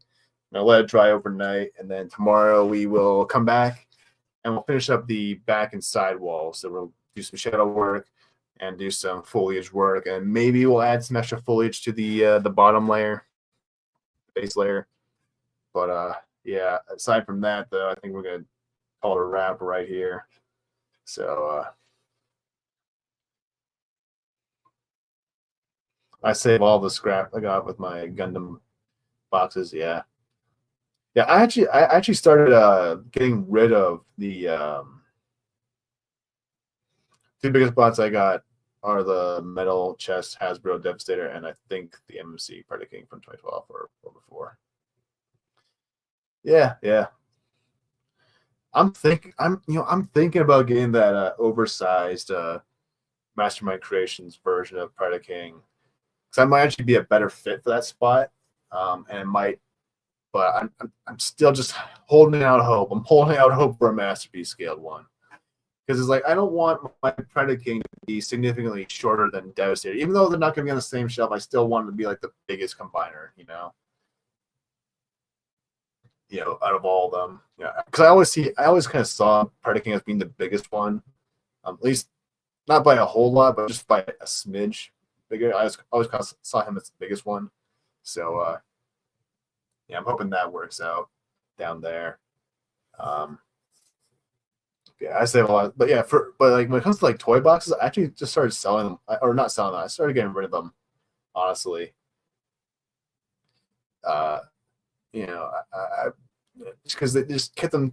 Because to me, it's like if I'm going to sell them one, because like the only reason I kept them around for the longest time was because I had it was because, it was in fear of, possibly selling them one day. And it's not really a life. That's not really what I want to kind of base my life around, is on fear of throwing everything away. Now that could absolutely happen, one day, if, life permits me, I might end up having to sell everything, but I'm not going to live my life based on that fear, by having that constant reminder in my head. It's like, no, it's like, look, because obviously it's like, look, people are more than, I'd say like people are more than willing, especially nowadays, to like buy a product that's been used. Like I buy used figure. I buy a lot of the used ones because they're a lot cheaper, So I think people.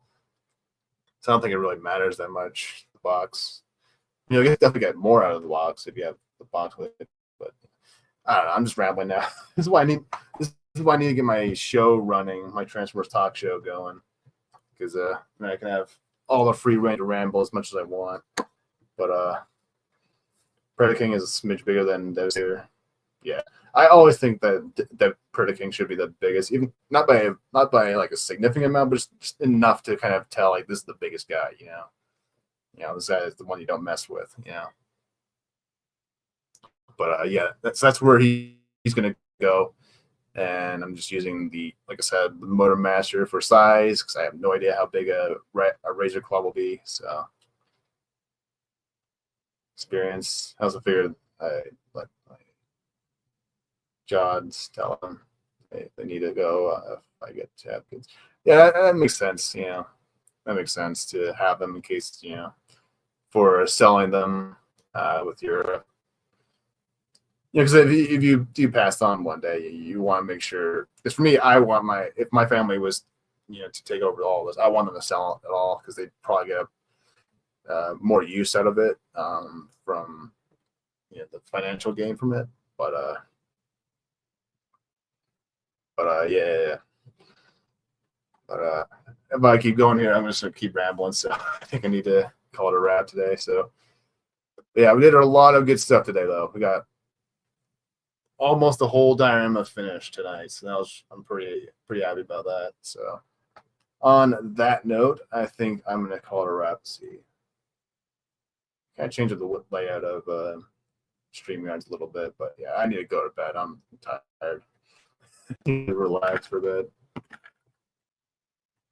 I'll just take that off because I think the natural look. But yeah, so I'm gonna throw this in the shelf. Hopefully, I think they should be fine. But hopefully it dries properly tomorrow, and then I think tomorrow morning, we'll do 11 a.m. stream tomorrow. Finish off this diorama, and then on Sunday I will try to get things prepared for the weekend after stream. I'll try to get a Christmassy sort of a drawing ready to go for that. But let's just find a clip. I forgot to get my Drunk Decepticons clip. Damn it. I'll bring it next year, or not next year, next to stream. I'll bring that Decepticon Get Drunk stream, or clip rather. But yeah, this is why I need a full-on talk show Transformers, because that way I can just ramble. Yeah, because right now I'm just my art brain, So it's just anything Windblade related or drift. So let's go.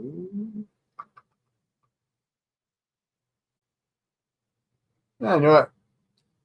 We'll end on a more inspiring note, so we'll do this one. See you guys.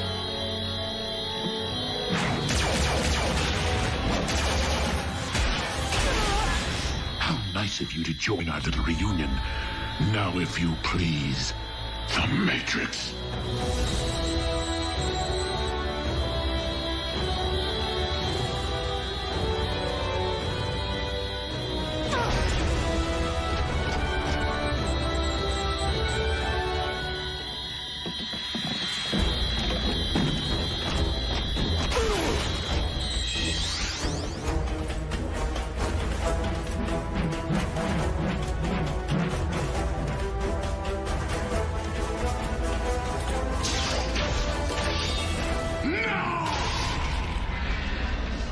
Megatron,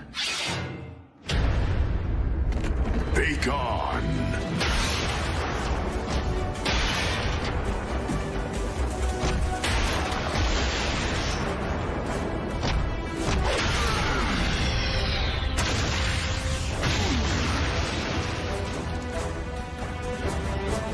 Ratchet, how did we arrive here? Long story, old friend. Base to RC. We're reading 5 Autobot life signals down there. Is Prime with you?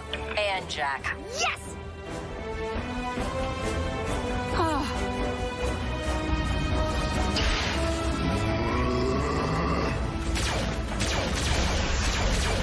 It's ours! Autobots, fall back!